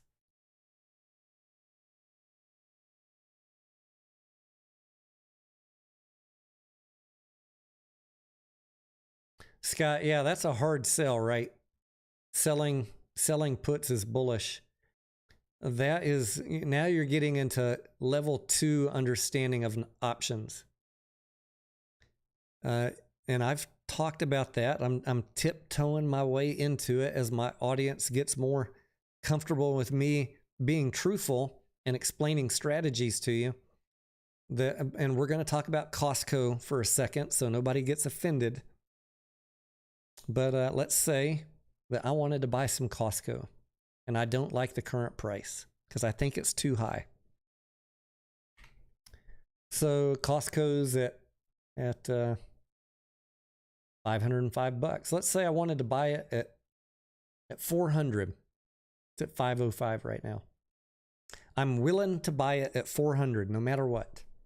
Even though you can see where my yellow bar is. It's way below 400 for a long-term hold. I still may do some trading in Costco if it drops a little lower, but we're talking like 375, 350. But let's just say, for the sake of this little discussion, that no matter what, I was willing to buy Costco at 400, and it's 505 right now, but it starts coming down. And I've got $400 times 100. What is that? $400,000 I'd need. If I had the cash to secure selling puts, I could sell a put with a strike price of $400 and have that cash in my account to back it up. And I would immediately collect the premium from selling that put as it reached, say, 450 or 425. That's money I get to keep no matter what. And if it were to hit $400, I could have my put exercised. Since I sold it, I'd be forced to buy Costco at $400. That's why you got to have cash to back it up. But I already said I was willing to buy it at 400 no matter what. So I got in at the price that I wanted, and I still got to keep that premium from selling the put a couple weeks before. So in that sense, what Scott was saying, it can be used as a bullish strategy if you think that the stock is overpriced and you're trying to bump up your income.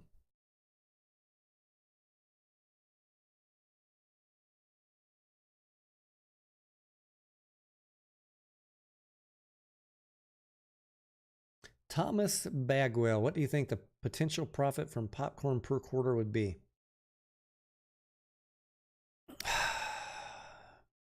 That is I would love to have any data from AMC to be able to answer you. I have tried to explain to people to be patient on the product ramp and that they should have microwave and ready to eat popcorn in all the Walmarts by the end of February. We're getting close. And I hope they got the production ramped up enough over the last month that we don't have these ongoing shortages. But what is the production capacity that they have? I don't know.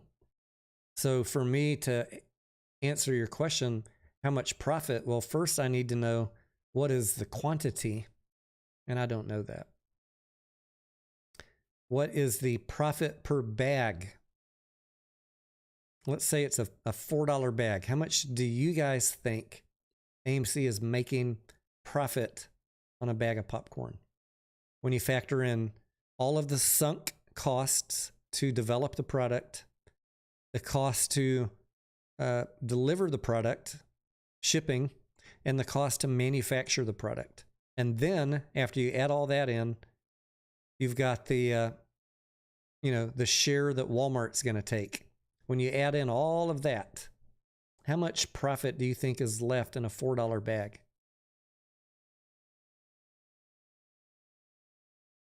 I see some people saying $3, some people saying 25 cents. $5 blazing. If you keep on answering, but if you're asking me, I think if I said $1, I feel like that would be an excessively high, over-optimistic number. It might be $1 per bag, 25%. I'd feel comfortable saying that on camera, but I have no idea if it's accurate. I have not worked in grocery. And I hear people on space calls calculating wildly high profit margins, but I don't know that they're factoring in all of the cost structure. So I would rather be more conservative and just say $1. Hell, I mean, for all I know, it might be 50 cents. I really don't know. But I think if you say 25%, it should be okay. So then how much? All right, if we say it's $1, how many are they going to sell per quarter? 1 million? 10 million? I don't know. What's the production capacity? We really won't know until I won't know enough to tell you with any. You don't hear me talking about popcorn because I think the people talking about it are just guessing. And again, going back to I don't like to be wrong. The most I'll tell you about popcorn is I think it has a wild possibility to be an excellent potential contributor to the bottom line of AMC as they ramp up production and they go more wide than just Walmart. Imagine AMC popcorn in every grocery store that you went to. Once they prove out the sales in Walmart, it's easy to go to Randall's, Albertsons, H-E-B, whatever your local store is, 7-Eleven, Circle K, and say, look, it's demonstrated sales. We can't fucking keep it on the shelf. If that keeps up, it could be huge, but I'm not going to pump you up on it. I see the potential. I'm excited about it, but I don't have any basis other than pure speculation to tell you something.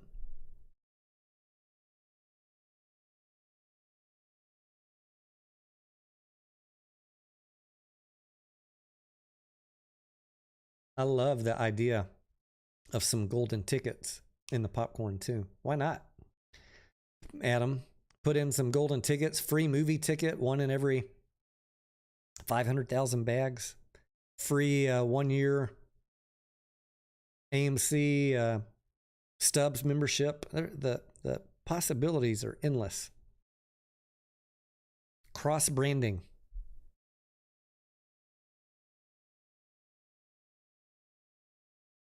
Grandpa Barney, what's up? Grandpa is on vacation. Where are you at, brother? Are you on vacation with Massalorian somewhere? We can't find Massalorian, Grandpa. Anya says a few bags should have tickets to see a movie with Tony. Y'all come down to Texas anytime. I will go see a movie with you. Or have barbecue and a beer. Whatever y'all want to do. We've already done that several times with folks that have come through this way. HYMC Golden Tickets. Oh, by the way, speaking of Highcroft, I got my email because you guys, I do own a little bit of Highcroft. I got my email that there's a vote coming up. I want to make sure you're aware if you haven't been checking your emails. There is a proxy vote coming up to re-elect the board and to vote on a reverse split. And it's up to 1 for 25, which I read as it's going to be a 1 for 25. They always say it's going to be between 1 for 10 and 1 for 25. Like 99% of them, they're going to go for the max to get the price higher. And I know there's people already saying that, vote against it. I'm going to just, from the best place in my heart, repeat my DD on Highcroft. This company is not going to have any meaningful revenue based on what I'm reading in their communications for a year. Let's call it a year, maybe 2 years. No revenue. They're out of inventory. There's no gold and silver left in Highcroft. Their inventory, I showed you in the financials, was zeroed out. Are they selling some merchandise? Yeah, but that's not their gold. That's not their silver. They're cross-marketing from some promotional products company, probably making a couple dollars per little coin that you're buying. So I don't see any, in my mind, this is not me being negative, it's just me being blunt. I don't see any catalyst that's going to push Highcroft over $1 organically. Maybe there will be, maybe there will be. But that, to me, is an extreme long shot. And they will run out of time. They've got 180 days. They will run out of time before they get over $1. And if retail does not approve the reverse split on Highcroft, it's going to get dropped off of the NASDAQ and pushed down to the OTC. If retail does not approve the reverse split, I'm telling you right now, I will probably sell my shares because I'm not going to hold a pink sheet stock. So for all of you pushing the vote no on Highcroft, I hope you're really thinking through and have done some financial analysis and you're okay with getting dumped down to the pink sheets, because that is what you're going to force them to do if you don't vote for that reverse split. Is the reverse split going to be good for Highcroft? No, it's not, because they have no revenue. There's no good story I can tell you in Highcroft right now until they finish exploration, build the new milling plant, and start production up again. The nicest way I can say it is buckle up and don't be surprised at what happens to Highcroft over the next year. You're like literally holding a mullen right now. Something with, they got promise, they got gold and silver under the ground. They're not pulling it out. So you're holding a no revenue company. I'm okay holding it. I've traded it twice and made money, and I bought in cheap. So it's it's not a big deal for me right now. I'm close right now with the current price of Highcroft to what I bought in at. So if it goes down 50, 60%, guess what? I didn't put in enough that I could burn that much money right now on camera, and it wouldn't hurt my feelings because I understand how risky it is. I'm not putting a lot in.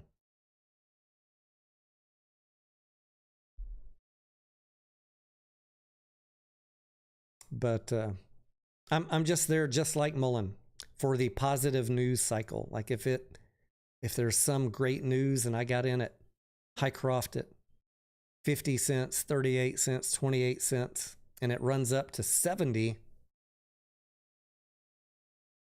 because of good news FOMO, that's not a bad trade. But if it goes to zero, it's not going to hurt my feelings. And I don't discount that is a possibility, that Hycroft could go to zero. Why is it taking them so long to mine? Candace, what they're doing right now is exploration. So they have a lot of, one of the largest gold and silver deposits under the ground. That is indisputable. But they're going to need to build a very expensive milling plant with a lot of equipment to treat that ore, break it down, and extract the gold and silver. And I think that, I have an idea what that's going to cost. I don't want to tell you because you'd probably sell all your Hycroft right now. If I'm correct on what that's going to cost, you're going to be like, holy fuck, they need to raise how much money with a dilution?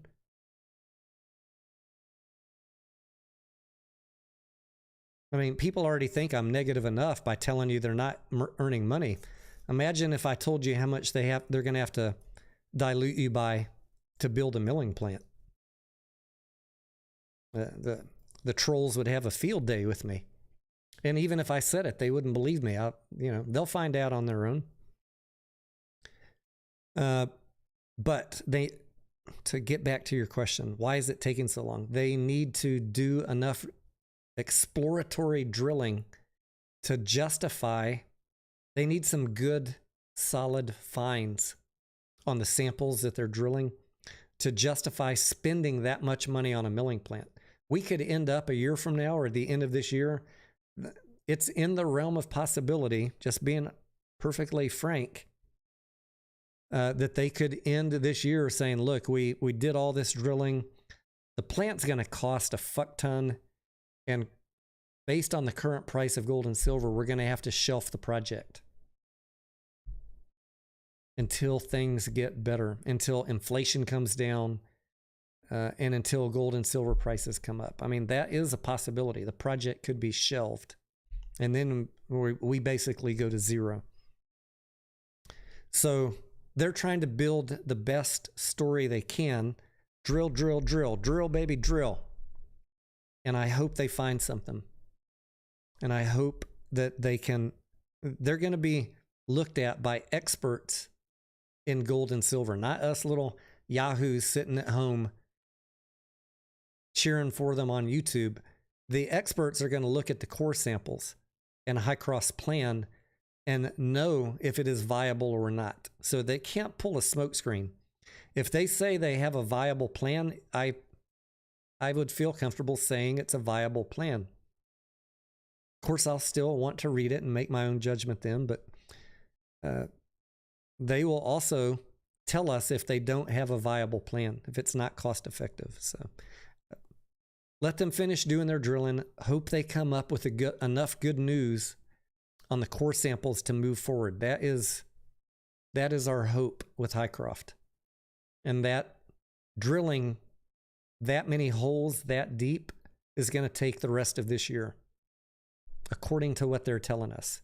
That's not my opinion. That is what they said. The rest of this year. They just got the equipment on site for the new drilling.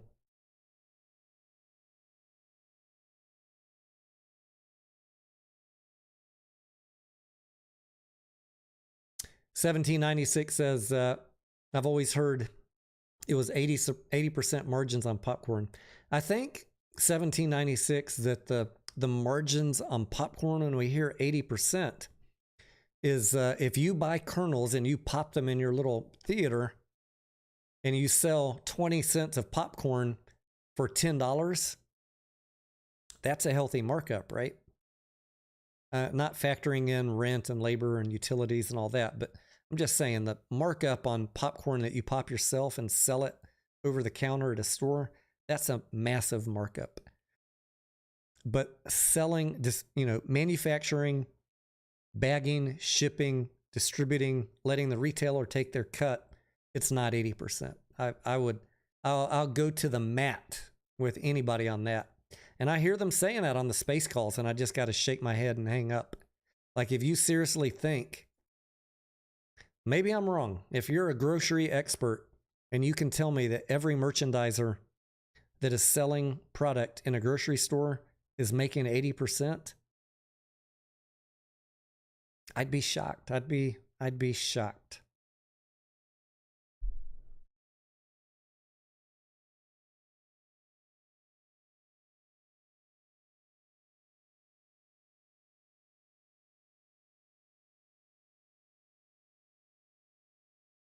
Mike says, Tony, we'll get that gold. Mike, if Hycroft figures out a way to get that gold, I think that the investment that AMC made is going to be perfectly fine.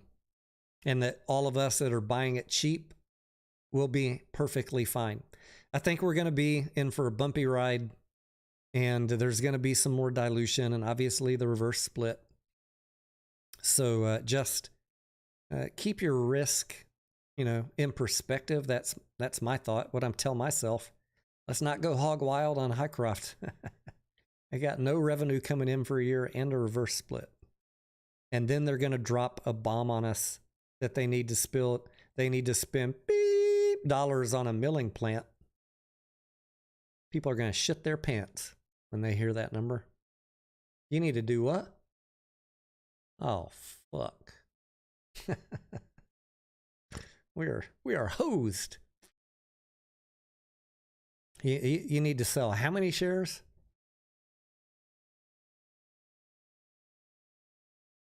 It's gonna make AMC look like a cakewalk. That's my thought. How much money they need to raise, little Hycroft mining.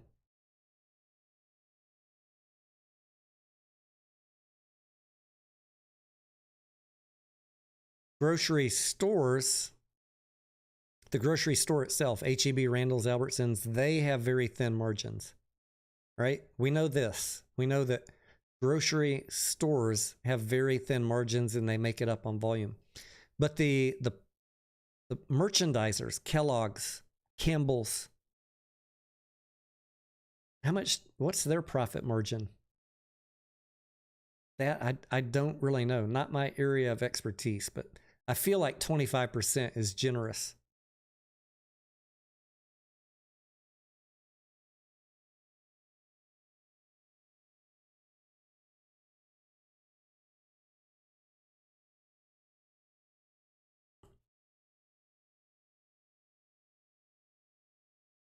I missed, where is Grandpa Barney on vacation at? I see him in the chat still. You're in Maui? Son of a gun! Grandpa Barney, enjoy.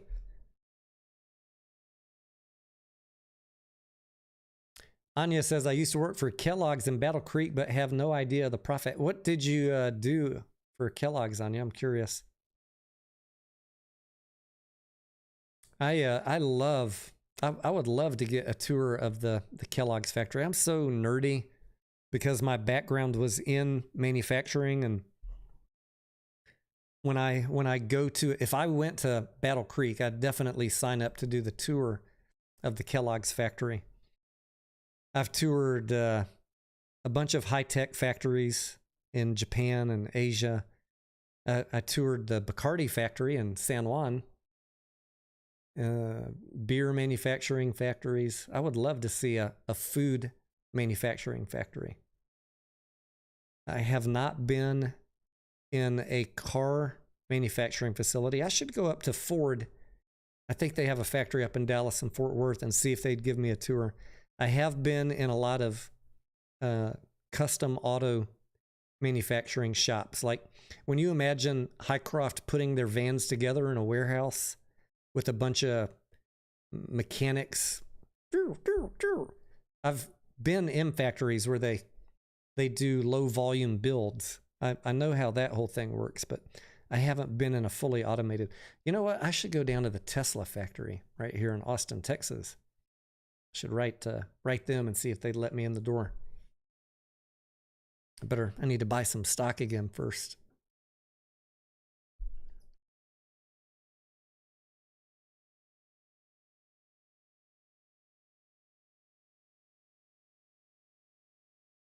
I'm in Austin, Ape.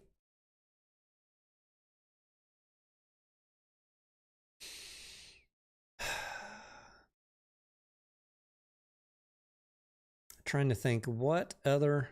Oh, I went to the Bush Bean facility. We were doing a road trip from Texas up to DC, and I forget what state it's in, Virginia or Pennsylvania, somewhere along that diagonal. Is Bush Beans the one that has the golden retriever? I can't remember if we saw a factory there or not, but we toured that facility. Just random stupid shit.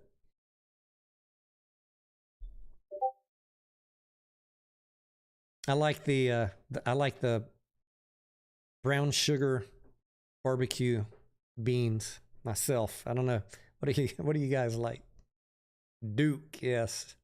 Duke the talking dog.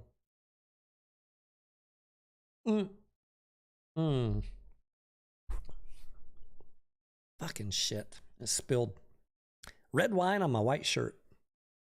This is why you should always drink clear spirits.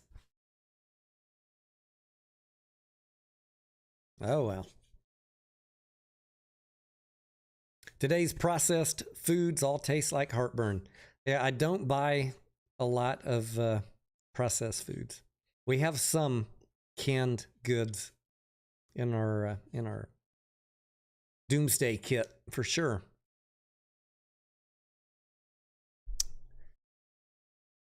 But I mean, they'll go bad. They'll sit there for 2 or 3 years, and I got to end up throwing them out or give them to the chickens because I just don't eat that many canned products.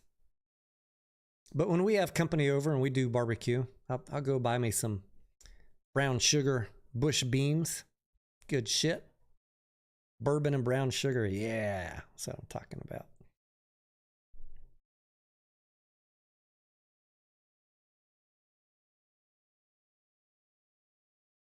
Anya says at Kellogg's they expect you to forget you had a family and put the company first.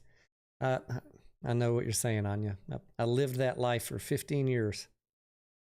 And not that they expected, she said she did nutritionist. Ah, awesome. Well, we have something in common that we're interested in, Anya. My wife will bring something home. Hey, I bought these for you. I'm like, well, what are the ingredients and what are the carbs? What's the protein? She's getting an education. My wife is, because now she will start looking. That's like the first thing I look at. You gonna bring home something new? I don't even want to know what it is. Show me the ingredients. What's the nutrition look like? Yeah, I live that life of corporate where they, or it's a rat race. Not that my company expected you to forget you had a family, but let's just say if you wanted to get ahead, you were going to have to outperform everybody else, put in more hours, put in more work, deliver more results, more effort, which is fine for me. Like I'm a naturally overworking person by nature. I just like I work 20 hours a day doing this shit now. It was no problem for me to work 18 hours a day doing that shit until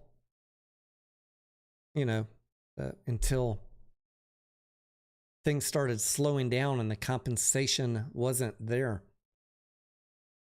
When you're at a young company and the stock price is doubling or tripling every year or two and you're getting paid in stock options, hey, work me 80 hours a week. I don't fucking care. But when, eventually things level out, even if you're getting awarded stock options, 30,000 bonus, if I can't 1,000 exit in the next 3 years, I'm bored now at this point.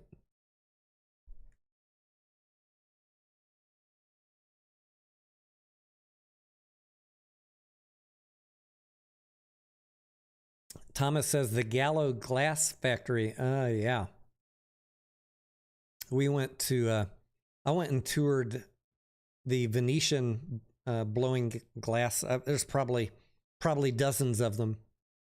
But when we were in Venice, we went and watched them do that. In fact, that little piece right back there, the blue eye, the blue circle, it's got an eye in the middle. Like the, what is the eye that on The Hobbit? I can't remember the bad guy that's on top of the tower. That's what that thing reminds me of. Always watching.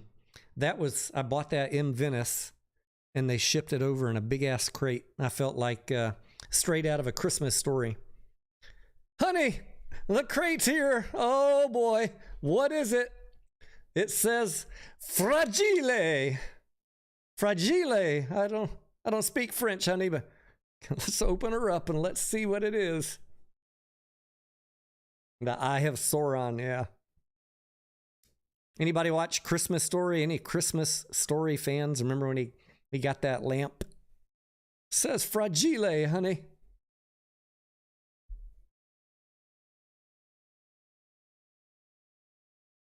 Do I like mofongo? Of course, Pablo. Yes. Yep. If we're planning on going back to Nashville, and I'm going to try and stay in the same hotel that we did, because right next to our damn hotel, like literally 40 steps out of our room, there was a Puerto Rican restaurant, and we were so busy on that 3-day trip that I never got to go get some damn mofongo. And I don't know where Yuka Frita is. I haven't seen him in the chat lately, but I did make some homemade tostones the other day. I love mofongo, or just about any Caribbean food. My ex-wife was from Puerto Rico, so I've been all over the island there. I probably know more about the island of Puerto Rico than people that have lived there all their life, because we'd go there at Christmas for 2 or 3 weeks every damn year, and just drive around the island, tour everything.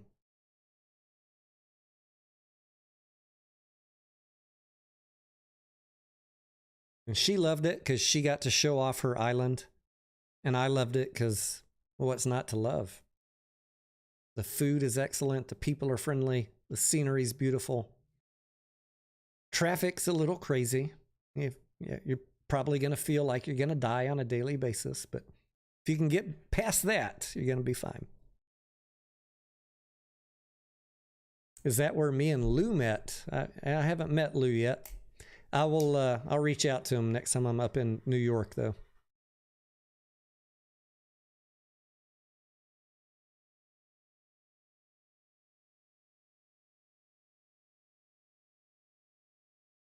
Hassel says, you look like that Coronado character from Indiana Jones. Don't let me forget, guys, to get my Indiana Jones hat.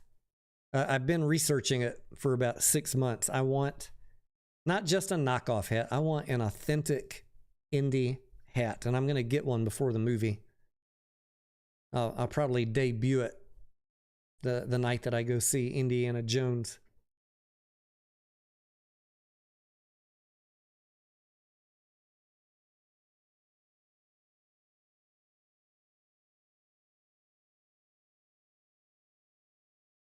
He's in the Dominican Republic. Oh, damn. I've been to DR once or twice. I forget how many times. A couple times. I got maybe 3. One was on a cruise. We stopped in downtown Santo Domingo and did an organized tour, which was fascinating. And then the next 2 trips, I was on my own, and I landed on the other side of the island. And I had a rental car, and we were staying at a resort. And I had the bright idea, like, let me take my friends to downtown Santo Domingo, and we'll go repeat that excellent architectural historical tour.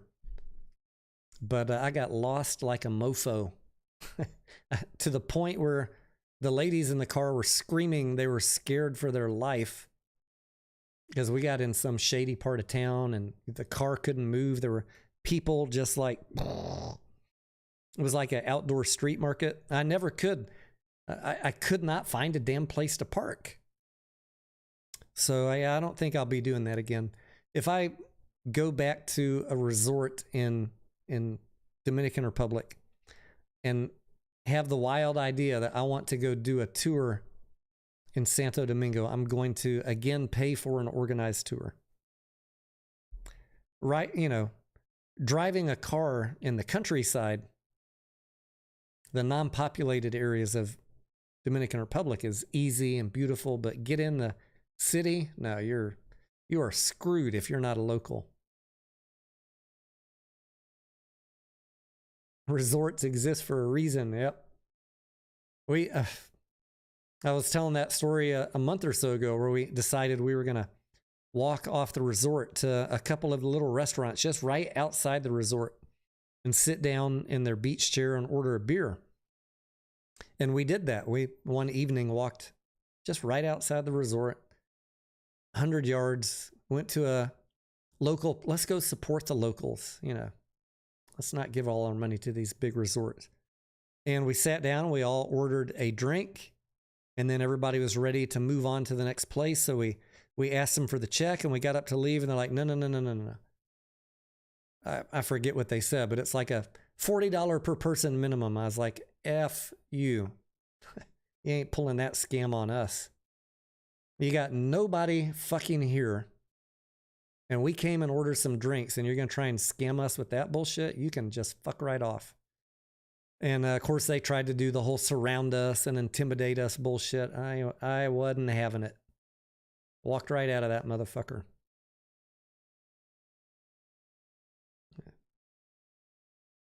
Don't fall for that bullshit either.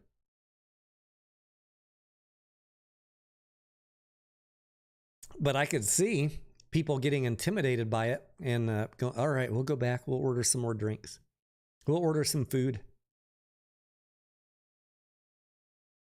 Isn't it better to go to Spain or Portugal? I mean, Anya, it depends. Dominican Republic is relatively cheap. I love Spain. Spain's relatively cheap too, but it's the airfare difference. It depends on where you're starting from. Hands down, like my two favorite spots are Italy and then Spain. No, right now, no question in my mind. When I combine ease of communication, scenery, the friendliness of the people, the food and the drink, and just the sheer amount of things to do. Top two favorites. And I love a good beach vacation. And I love traveling to Asia too, but like my wife would not enjoy traveling to Asia. She just doesn't really like Asian food that much. I'll eat just about anything.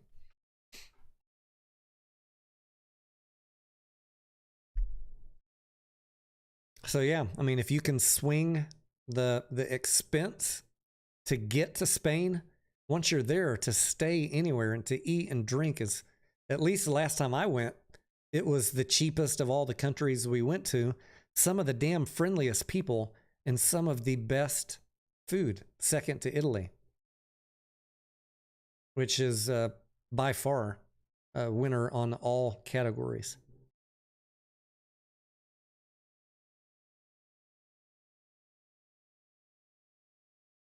I haven't been to Colombia. Feek. The only place I've been down there is Brazil, which was beautiful, great food, friendly people, but I have the language barrier because I don't speak Portuguese.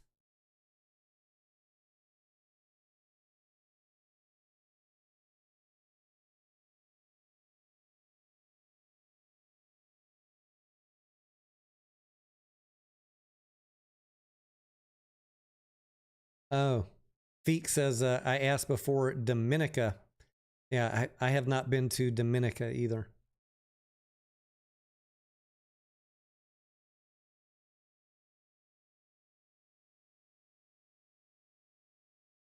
Where is that? Is that one of the Caribbean islands in that chain?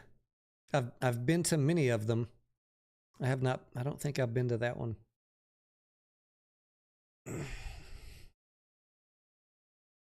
Most of all my travels to those were on like 7-day Caribbean cruises. You know, the typical like stop in Dominican, or there's a lot of good ones. If you go to San Juan, you can start in San Juan and just travel down the islands. I forget where all we went to. Grenada, St. Lucia. It's been a while, like since my youngest kid is a fucking sophomore in college. That was the last when I don't even think he was born when I did my last Western Caribbean cruise.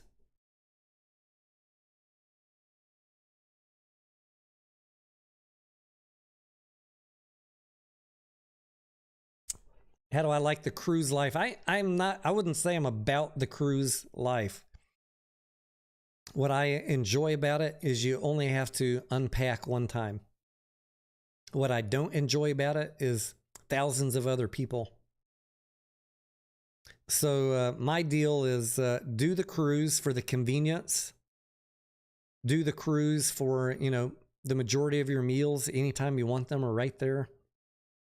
And then get off the ship as quickly as possible when you make port, and literally get on the ship at the last possible second. And that's how we roll.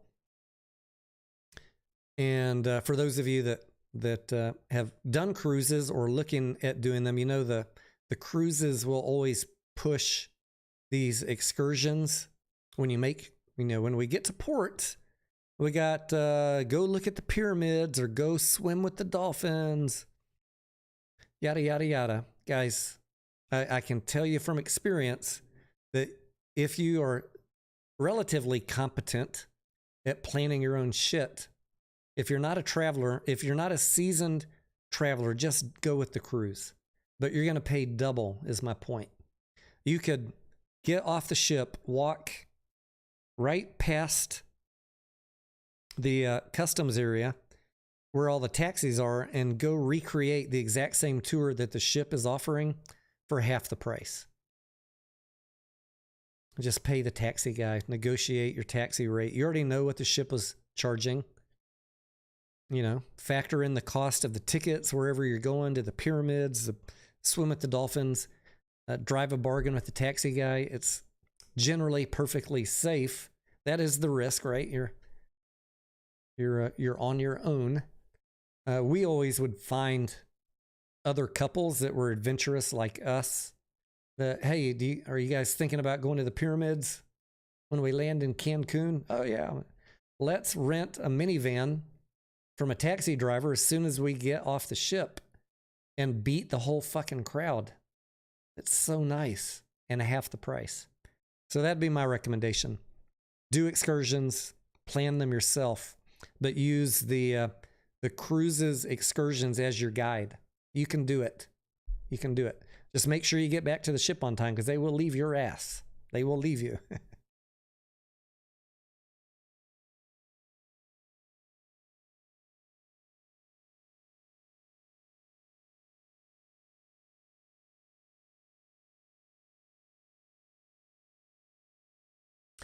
I have not yet done a super expensive cruise. Like the luxury cruise lines, every time I look at like doing Carnival versus anything else, 2, 3, 5x to go on a nicer cruise ship. I mean, maybe one day that's worth it, but I kind of like the party atmosphere on Carnival. Maybe the other ones are just as good. I don't know. I feel like the other ones are mostly old people my age. And I enjoy the more lively atmosphere on Carnival. Maybe not the kids, but it's always been a good time. Is it 5-star? No, it's not 5-star. But I'm only on the ship to get from port to port. And then really, for me, the trip is about the excursions. without having to worry about anything else. I can just sleep, wake up in the morning, and we're pulling into port.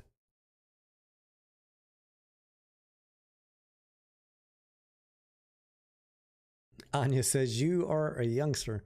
You know what I would like to do, Anya? I wouldn't mind spending the money to do one of those. Have you guys seen these cruises where you basically live on the ship for a year? If I had nothing else to do and money was no object, and if it cost 100,000 or whatever, I would do that just for fun.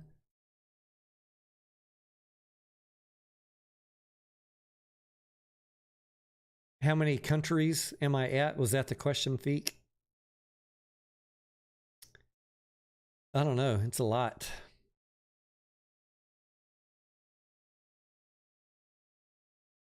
I mean, for sure, I've not been everywhere.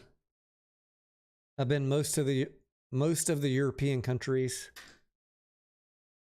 Central America, I've been to Panama and Mexico. South America, I've only been to Brazil. So I got a lot of exploring to do in South America. And have not been to Russia. I've been to most of the Asian countries, but not Vietnam and not Thailand.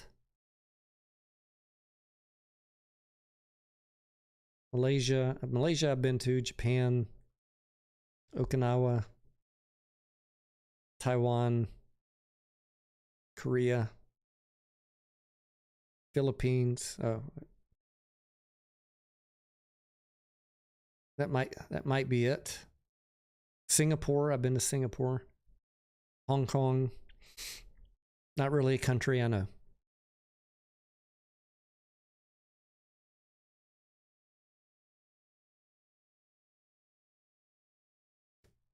I have not been to Thailand. Like every time I was spending weeks in Taipei, my friends that lived there would say, "Hey, you're not working on the weekend. Why are you not flying to Phuket and just like go hang out on the beach?"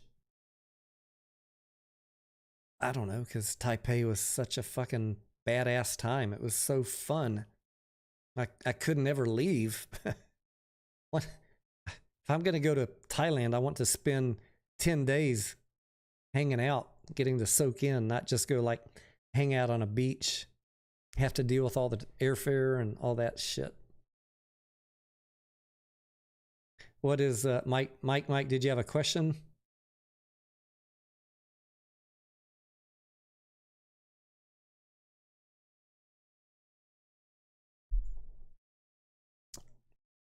How are the swingers cruises? I don't know, Patriot. Haven't been on one of those. But I have been, as you know, I've been on some salsa, the Latin dance cruise. Now, I bet you, 1796, I bet you in that crowd of 10,000 people, I would bet you there's probably some swingers. If that's your thing, you go check it out. But for single guys, single ladies, nothing beats a Latin dance cruise. Even if you don't know how to salsa, they will teach you for free every damn morning. Every evening is going to be a show of people that are on the cruise with you that are there to they've been practicing they are the entertainment. And then all night from like 10 p.m. till the sun comes up, it is singles heaven. Dancing in every venue you can imagine on that ship. And everybody on that ship is there for one reason, to get laid. I mean, to dance salsa. So if you're single and you're looking for something to get yourself out of the doldrums, look up a salsa cruise. I think, they used to always go out of Miami. I think they started adding some out of California. Aventura is the name of the one that I used to go on.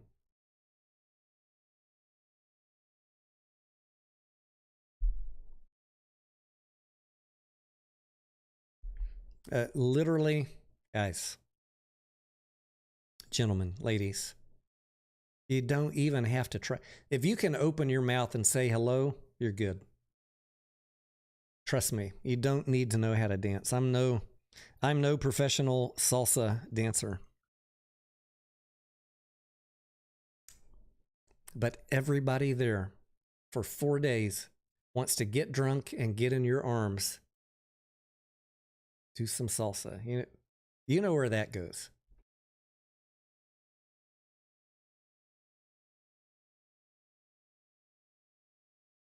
Philippines is cheap as well. Yeah, I've heard that, Alpha. I've been to Subic Bay, and it was a very controlled trip.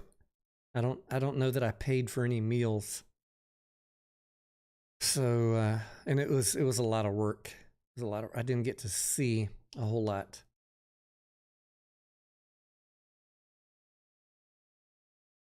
And for those of you that are interested in the salsa cruise, I don't care what age you are. There will be someone there for you, trust me.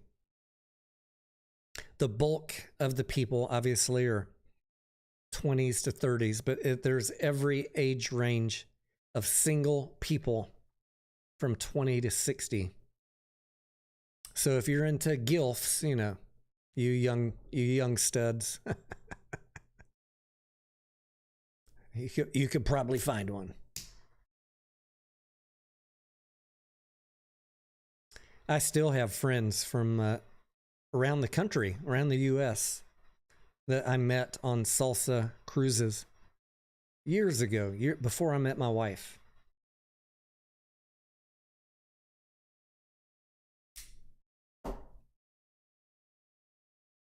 Great community of people.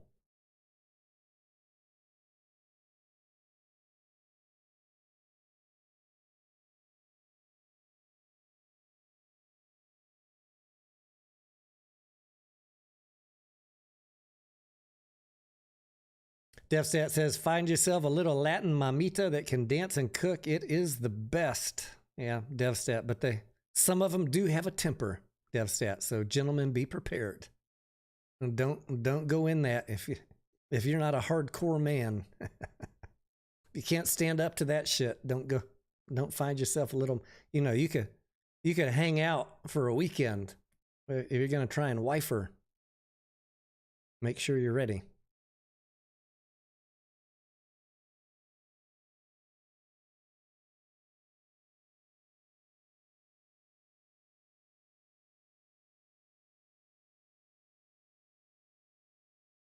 Hassel says, my friend was a magician on cruise ships. He said it was scandalous. I bet. I'll never forget. It wasn't a magician, but I think I told this story about 4 or 5 months ago. When my nephews, I have twin nephews, when they graduated high school, we went on a family cruise, and I think it was on a Carnival, and it was a Caribbean cruise. Out of where? I don't remember. Probably Miami. And my brother's about a year younger than me. I've got, several siblings, but my brother that is 1 year younger, he is a fucking clown. And we went to, it was I think it was a comedy show, late night comedy show on the cruise, and everybody was kind of tipsy, and I'm sure he was tipsy, and the comedian was not that good. So the audience wasn't laughing. The audience wasn't laughing. He would tell a joke, and my brother would do the loudest fucking obnoxious laugh. Imagine like the comedian tells a joke and no one laughs, and someone from the back is like, and he was so fucking hilarious, my brother, that people started laughing at him. And even the comedian couldn't contain his laughter. It became contagious. And that guy had like 2 or 3 shows. And we went to them every night, and it was the same fucking thing. And we were literally rolling in the aisles. That was one of the funniest fucking things I've ever seen.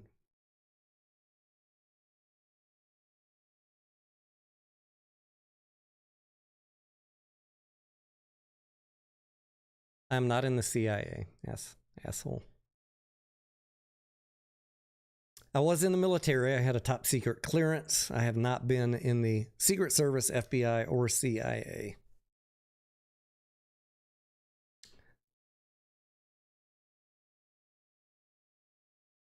Steven's back.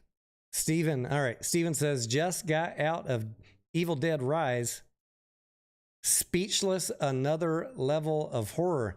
You heard it here, folks. First. So, Steven, honest talk here, because I'm going to judge you tomorrow. We're watching it tomorrow. On a scale of 1 to 10 of the horror movies that you've seen, I'm not going to judge it across every genre, but, you know, of the horror movies that you've seen, how would you rate it?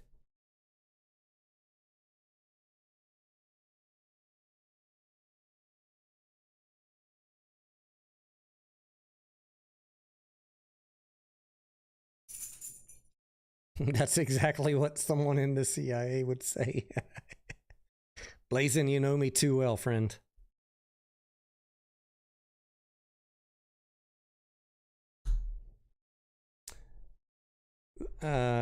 I feel like I'm a pretty good judge of trailers, and the trailers of Evil Dead Rise look really good. I'm disappointed that we had to reschedule from tonight. I really wanted to bring y'all a review on it tonight, but we're seeing it tomorrow at 8:15. Just tell us, Steven, are we going to be happy?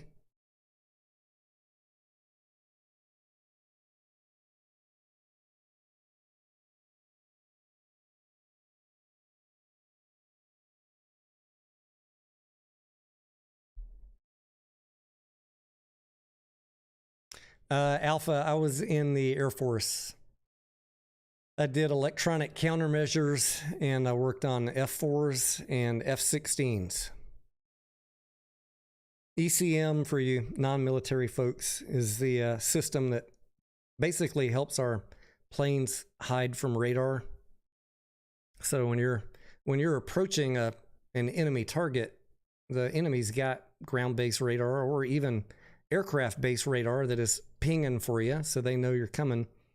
The ECM system will detect that radar and either jam it or we have ways to, let's just say, fuck with their signal and make them think that the plane is in a different location. So they might know you're coming, but they think you're here when you're really over here. It's pretty amazing shit. And if all else fails, our system is the one that shoots out the flares or the chaff if if a missile's incoming, depending if it's a heat-based missile or a metal detection type missile.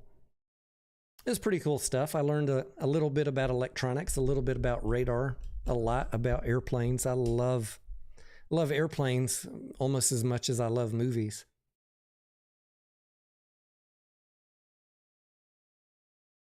I don't have any UFO stories. I wish I did. I do have some demonic demon dog stories, though.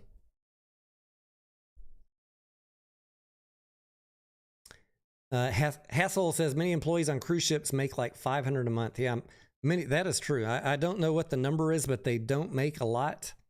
Many of them are from foreign countries. That's why they have all the countries on their badge. Hi, my name is Prakit. I'm from Thailand. God, man, those people are so friendly too. But the salary they make is pretty good compared to what they could have made if they stayed home.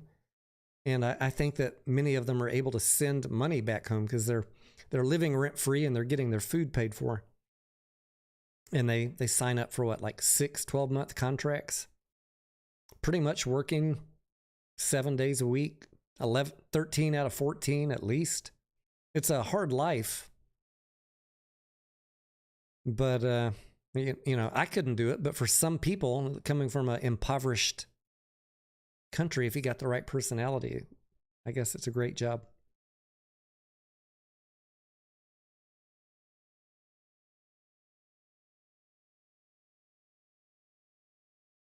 Roger Brown says that he was in avionics for the F-15, a lot like what you described. Yes, Roger, thank you for your service. Thank you, Mike. I would still be in, guys. Like I did a year of active duty to get my electronics training down in Biloxi, Mississippi, Keesler Air Force Base, and my home base was here in Austin. And I was a reservist. By the way, if any young pups are listening to this channel and you want your college paid for, you can enlist in the reserves or National Guard, and they will help pay for your college, which was part of the reason why I did that.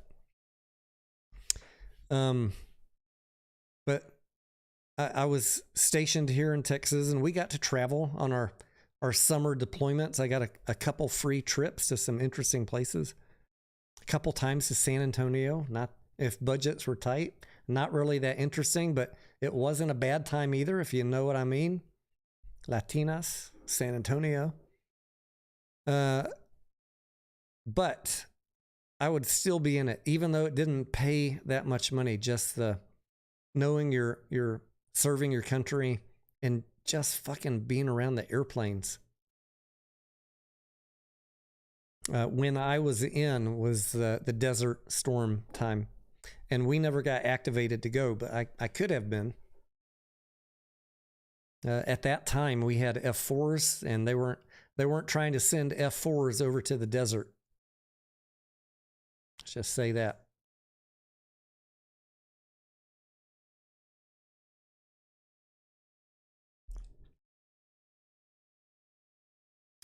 Silver Star says, asking Chat GPT, is it possible to manipulate a stock with synthetic shares? Yeah, I don't know what Chat GPT says, but I would say yes. David says, there are a lot of people from the Philippines on the cruise ships. They're kind, they work hard, and they have good English skills as well, David. One of my bucket list items is kind of, I guess, from the Titanic. I think we asked on one of my recent trips, we asked if there was a crew bar on a hidden deck. We made it our goal to visit every bar on the cruise ship, and we did. And there is allegedly a private crew bar on the crew level only. We didn't make it. Can anybody independently confirm if there is a crew bar? Because I think they're not like allowed to party with the guests. I would have loved to go down to the crew deck and party with the Filipinas. All right, Steven says scroll up for a review on. All right. He says, you know what you're getting. What you know what you're going to get with Evil Dead Rise, extreme gore, disturbing imagery. It is truly scary. I jumped several times, 8.5 out of 10. That is high for horror movies. Watch it in a full theater. Lots of reactions. Excellent. All right. Well, we are seeing it on a Friday night. I hope that the theater is full. Tomorrow night, we're seeing it.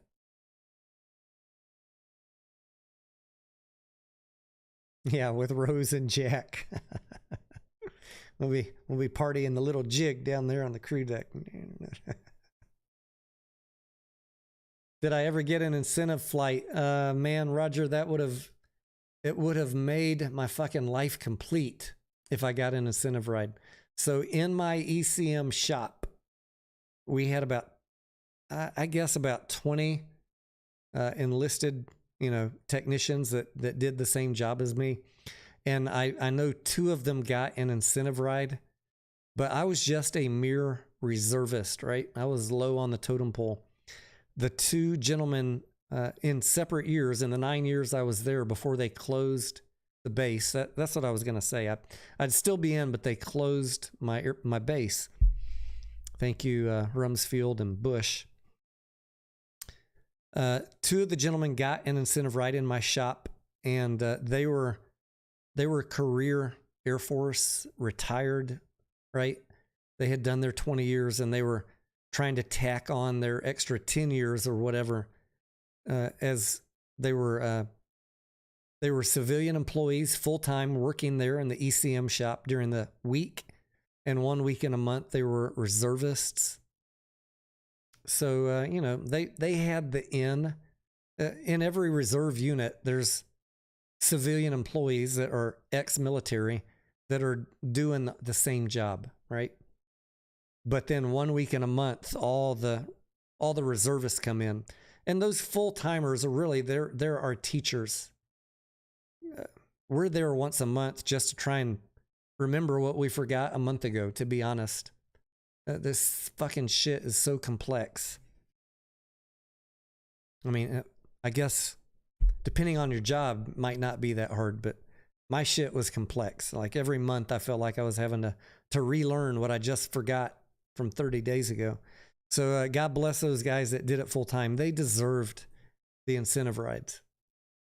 But I was a little jealous. I would have loved to do that. And if I ever make it over to anywhere, I don't know if they do it in the US, but I know they do it in Russia, I'd pay $10,000 to fly in a MiG for 5 minutes before I die, without a fucking doubt.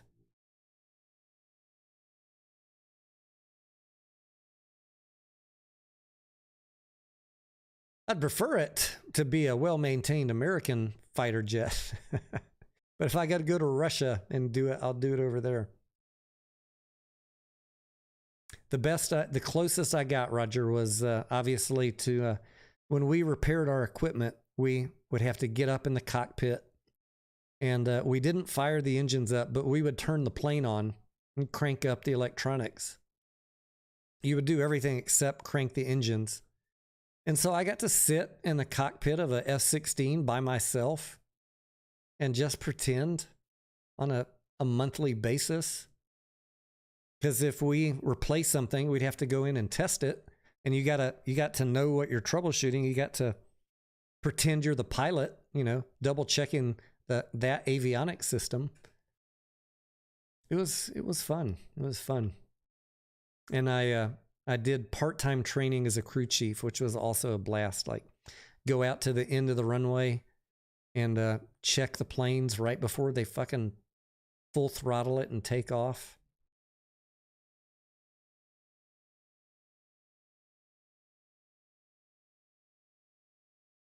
You wonder why I like the movie Top Gun so much.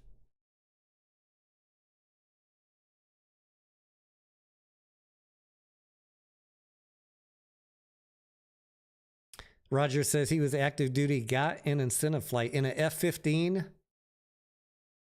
God damn. I am very envious, and congratulations. If they could just hand those out to people that really, really want, I'd literally pay just about anything to do that.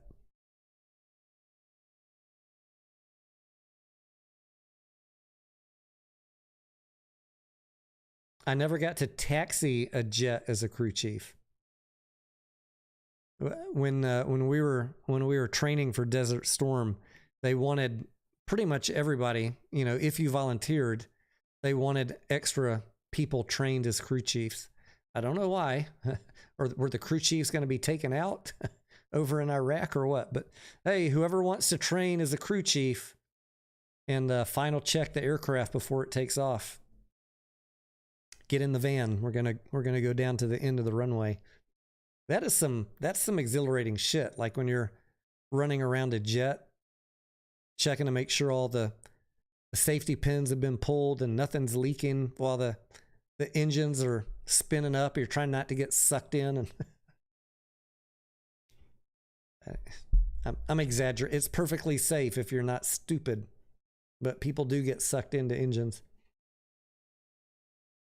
Did I wish I was a pilot? Yes, absolutely, David. I looked into it 100%, but my vision is not 20/20.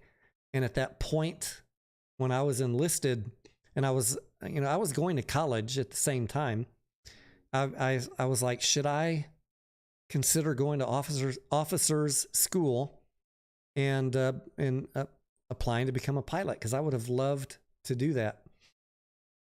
But at that time, the the options they had. You couldn't be a pilot, first of all, in a jet if you didn't have 20/20 vision. That was just an automatic no. But they were accepting people that had corrective surgery, and I think they do now too. But the only, I take that back. I don't know if they were taking people that had corrective surgery. I think they do now, but at the time that I was considering doing it, there was only one surgery. This was early, before all the laser shit. It was called radial keratotomy. And they basically take a scalpel and they cut your eye, and then they tighten it up. And the Air Force said, no, we don't know. We don't know if your eyeball is going to explode when you're pulling 9 Gs.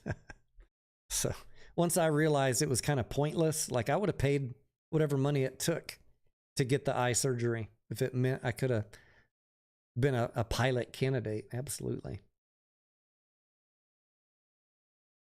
Oh man, I'll still be happy. Look, if I didn't make it as a pilot, I'd be happy. Yes, I can see the hater channels tomorrow. Tony Denaro not only is a failed actor, he's a failed fighter pilot. I'd be happy just to get a ride in the back seat. My days of getting a chance for an incentive ride are over, but I will pay for a backseat ride. Even if it was a training jet. What are those? The T whatever? I forget all the training jet designations.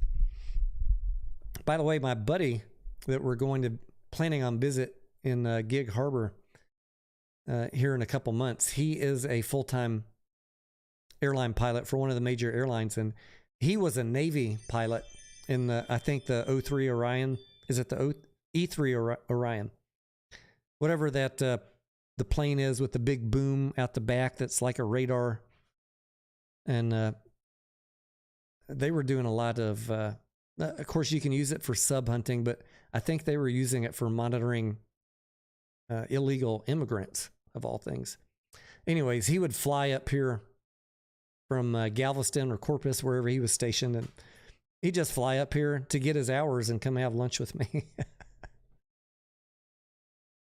What's up, baby? You want to come join in on the live stream? You're tired? All right. I'm going to go ahead and wrap it up. It's 12:30. I'm going to go 13 more minutes so we can make it a solid... What time did we start, guys? 9:45? 9, 10, 11, 12. I'm going to go 3 hours. To make it a round 3 hours, a solid 3 hours. Yeah, we started at 9:44. So give me a few minutes. Yeah, everybody, all the pets have eaten. No. No.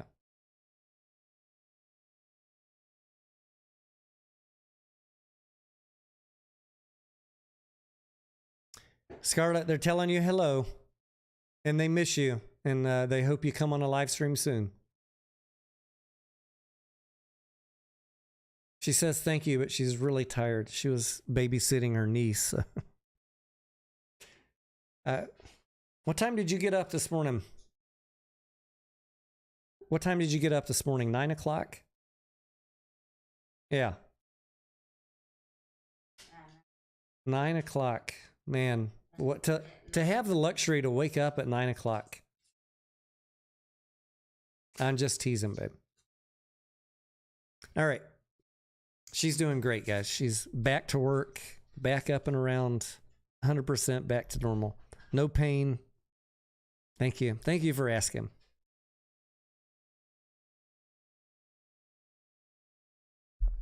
Although I mentally, like, if I go upstairs and then I come down the stairs, or if we're hanging out and she's like, I got to go upstairs and get something, the emotional trauma, I don't know if I will ever get over that.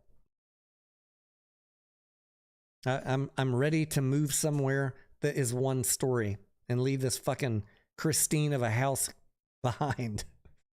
Any Stephen King fans? I feel like my house is Christine.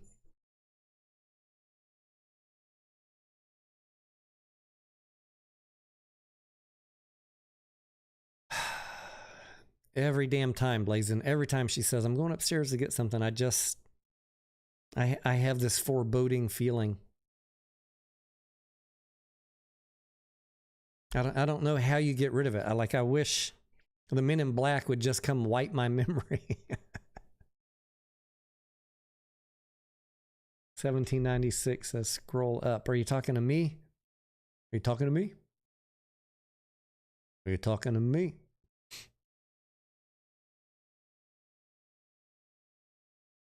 Ask Chat GPT how to erase a traumatic memory. Yes, move into a ranch house. We've kind of like in our discussions laid out what the next house is going to look at, pretty much down to every room. I mean, I haven't hired an architect to draw the plans up, but it's for sure going to be one story. Number one, because I don't want to worry about her, even though she's way younger than me. Apparently she's the clumsy one, but I'm not getting any younger, guys. At some point, I got to worry about me falling down some stairs too. One story is safer, and my family doesn't really have a history of hip or knee problems. I'm not worried about going up and down stairs, but falls, losing your balance as you get older. I'm talking like 80, 90. My family lives that long. Yeah, knock on wood. Falls will do you in. How old is Scarlett? Babe, do you remember how old you are? She's not 19, Silver Star. She's not my daughter also, by the way. They're asking how old you are. 31, she says. We were having a debate about this the other day because she was thinking, you were thinking you were younger than you were, right? Weren't you thinking you were 30?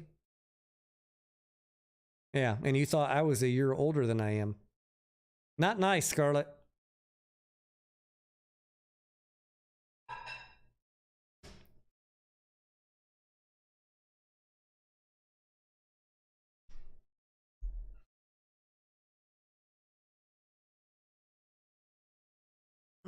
Damn.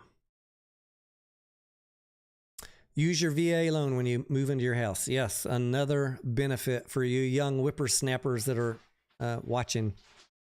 How many times can you reuse your VA loan, Roger? My 1, 2, 3, the fourth house that I bought, I used my VA loan. And I forget what is, if you refinance that house, does that free up your VA benefits? I need to check on that. I want to talk with you guys about real estate. Like every house I bought was either 3% or 0% down, using loopholes in the federal loan programs. There are some loopholes where you can buy multiple rental properties with 3% down. But I can't remember. And my first house that I built from the ground up, I used my VA, but I don't own that house anymore now. So, and I haven't looked into, when I build the next one, can I reuse my VA loan?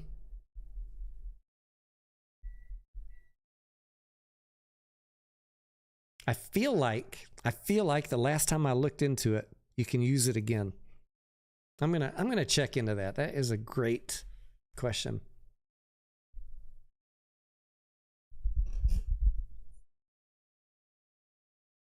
Bob Black Sheep with Robert Conrad. I loved that fucking show. Was the name of the show Bob Black Sheep? And what were they flying? P-51s or something? God, I love freaking shows like that. And anytime anyone makes a decent movie in that era, I'm going to watch that movie about 20 times. Not just like at the theater. I mean, like over my lifetime. Anytime a movie like that is on, I love, love, love. In fact, I somewhere on YouTube or the internet, saw someone. Oh, it was a YouTube video. They were talking about the Pearl Harbor. They were talking about the Pearl Harbor Memorial. That is tough to say after a couple glasses of port wine and no sleep. The Pearl Harbor Memorial in Hawaii. And it was a guy that was showing his trip. But he started off the video with a bunch of movie clips from the Pearl Harbor movie. I think that one had Ben Affleck, but I don't know. There's been several Pearl Harbor movies. And that made me want to go watch some of those Pearl Harbor movies again. If I speak slow enough, I can say it just fine. It's when I try and speak at my rapid pace that my just all kind of runs together.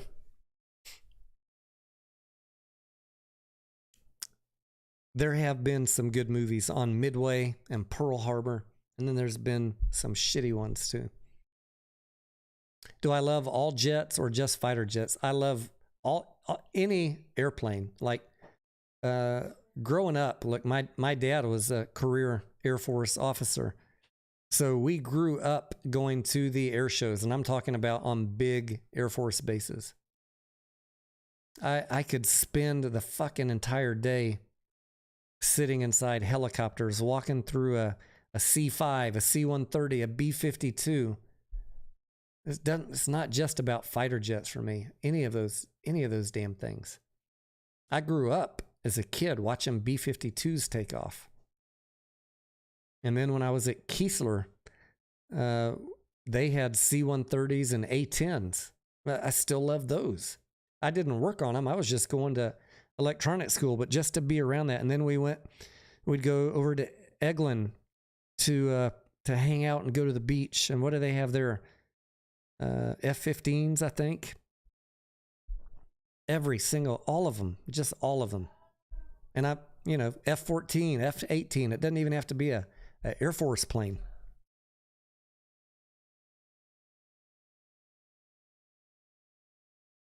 I would say, the highlight of all of that for me, and this is kind of, it's not as exciting as being in a fighter jet, but when we flew to Alaska for a deployment, I got to the plane that I rode in. You have your troop movement planes because the pilots are flying the fighter jets, and all the crew and the technicians and everybody has to fly in a regular plane to get to wherever you're going.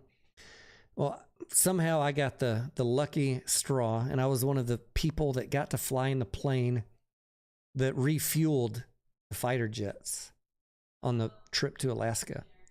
And I got to go. They let each and every one of us that was on that plane go lay down on the glass, laying horizontal with the boom operator right next to you as the fighter jet comes up right underneath you, and the boom operator is like steering that boom into the jet to refuel it. And you got to hang out back there for like 5 or 10 minutes. I probably have some pictures of that, of the plane like right underneath me. That's probably the best experience that I had, that I would say not many people have gotten to do. And the other one was we did a overnight on Wake Island, which, if any of you, World War II, it was World War II, right? Sorry, I'm not a history buff. I love the airplanes back then, but I'm pretty sure it was World War II, Wake Island, right? We got to spend the night on Wake Island at a military installation. And let me tell you, they were so happy to see us because not many people stop in Wake Island. There's like 10 people that live there just in case a plane breaks down. Roger says he was stationed in Elmendorf. That is where we spent 2 weeks up there, my friend. I loved Elmendorf. Got some great stories from Elmendorf, but maybe for another night. I'll just give you a hint, Roger. As soon as we got off the plane, there was a little blonde that happened to be walking between when we got off the plane and got on our vehicles to go to the barracks. There was this blonde, and everybody's like, oh my God. And I was like, I forget her name now. But I called out her name, and she's like, came over and ran and gave me a hug. And they were everybody, like a couple hundred people, like, damn, this motherfucker hadn't been off the plane 5 minutes and he's already got a chick. They didn't know I knew her. We had dated in Kiesler at the training base, maybe a year before that. Elmendorf Air Force Base. Hopefully that was not someone you knew, Roger. I'll see if I can remember her name before it's been a long time, Roger. Anyways, all you can eat crab, going to the restaurants outside the base, going to visit the glaciers, salmon fishing, saw a grizzly bear, got to ride in helicopters. What a fantastic trip. And we only crashed one plane on that trip. We crashed one plane on takeoff.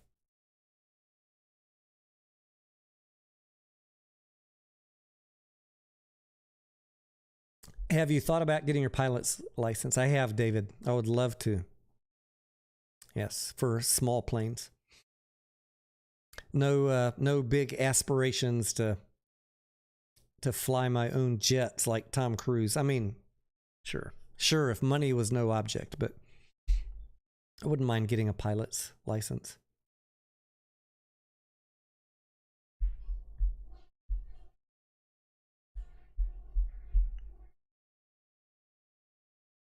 Anya says the best thing about Battle Creek, Michigan was they had all-you-can-eat snow crab legs. That would be, I'd be down with that, Anya. Imagine being in Elmendorf Air Force Base in Alaska. I forget how far we had to drive. Maybe Roger remembers. And I don't even remember the name of this damn restaurant. But Anya, it was all-you-could-eat Alaskan king crab legs. The fucking big ones, Anya.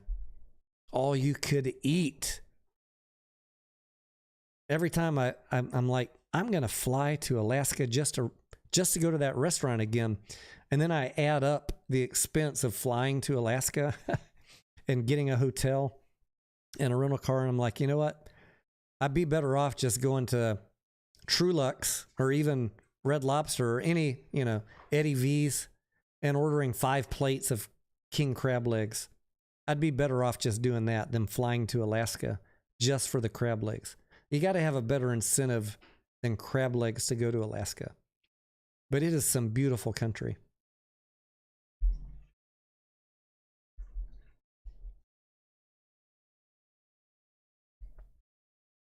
I love snow crab legs too, Anya. And I don't know if you guys have a Truluck's where you're at, but what? Damn it! What is the damn crab they have there? The one that they serve with the mustard sauce. We got king crab, snow crab, and shit, I can't think of it. It's the only crab that grows its claw back. Shit. Not Dungeness. No, close. All right. Google to the rescue. Let's see if somebody's faster than me. True. Stone crab, 1796. Thank you. Yes. Stone crab. What I like about king crab and Dungeness and snow crab is that they are served hot and you get that nice clarified butter. Hands down, one of my... If I was going to be in the electric chair, I'd either get a medium rare ribeye or king crab legs with clarified butter. Maybe both. But Truluck's here, they have, they're based out of Austin. I know the owner, the CEO. They have locations around the country. It's like your high-end seafood restaurant. They have steaks, but I can't really recommend them for steaks. It's all right. It's not bad, but go to a steakhouse for steak. Go to Truluck's for fresh, flown-in daily seafood and the stone crab. They're served chilled. They have their own fleet where they catch all their own stone crab. You snip off the claw, throw the crab back, it regrows a damn claw. And he told me it's literally the only renewable protein. You can fact check him. But they have in season, like on Monday and Tuesday nights, they have all you can eat stone crab. And I will go do that, even though I prefer it to be warm. Stone crab is served on ice. It's still pretty damn good.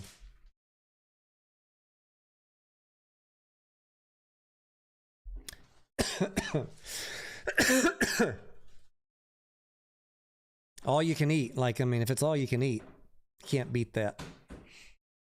Thoughts on Nintendo? What are we talking about? Nintendo X Shades.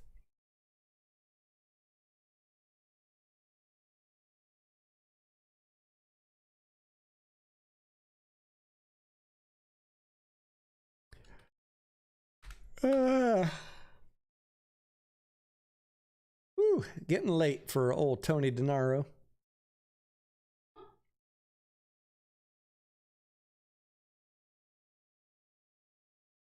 Oh, just the stock. Okay. I haven't looked into it, to be honest. I'll pull it up here real quick for you.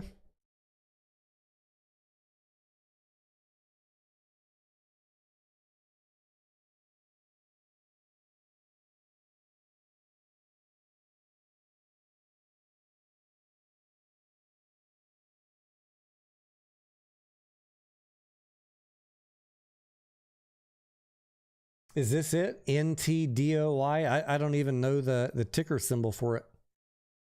No, that can't be it. That's OTC.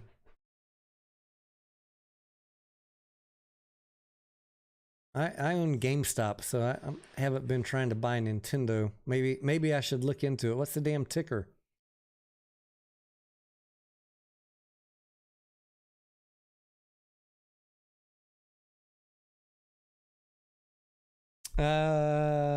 Yeah, I've already exceeded my promise to you by 8 minutes, haven't I?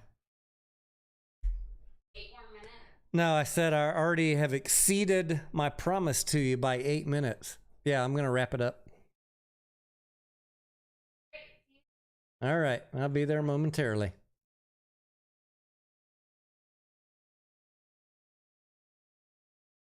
NTDOY is the ticker, right?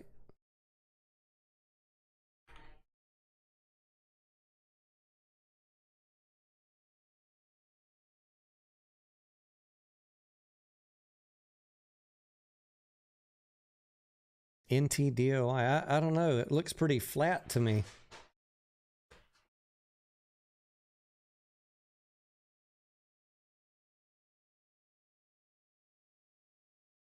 If we go all the way back to 2017, it was at $5. It's at $10 now. I mean, I don't know. I mean, I can't say anything bad about it, but it's been everything's been on a down slump since 2021. I just don't know enough about Nintendo financials. It's an ADR. I see that. So it obviously trades in another market and you're just buying depository receipts. I'm not enough into the gaming community right now. I'd rather buy like a Nvidia or something in that genre than a Nintendo. But that's just me. I'm just not the right person to ask about a stock like that. And I would prefer to see something with a much steeper general up curve.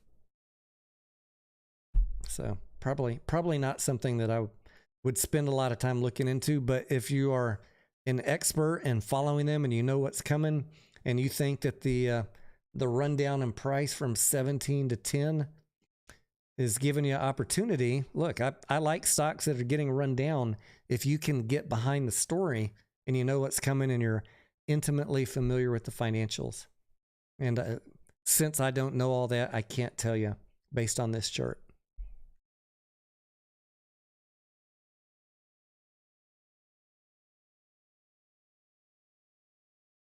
All right, ladies and gents, we're going to call it a night. Thank you for hanging out. It's been a blast. Thank you for keeping me company while I was waiting for Scarlett to get home. I will let you know tomorrow what is up with Evil Dead Rise. Steven already gave it a good review. Just Another Ape.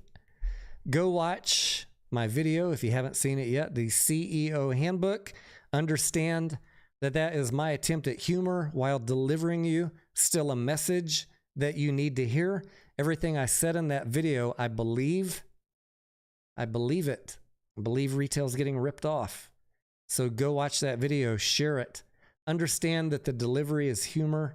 I'm trying to change it up from time to time. But the message, I 100% believe what I said to you. And if I'm feeling up to it tomorrow, and if I don't go see what is that other movie that I was going to go see? The Covenant.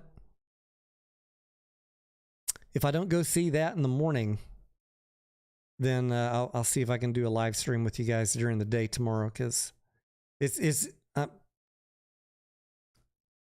I'm just so I'm kind of like done FUD busting unless somebody goes over the top. Somebody goes over the top, I'll jump back in.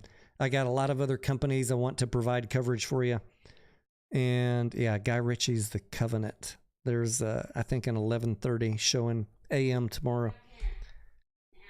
So we'll see. We're going to play it by ear. As long as I'm around, I'll be available on Discord mañana en la mañana y todo el día. Buenas noches, amigos y amigas. Muchas gracias para venir. Nos vemos la próxima vez.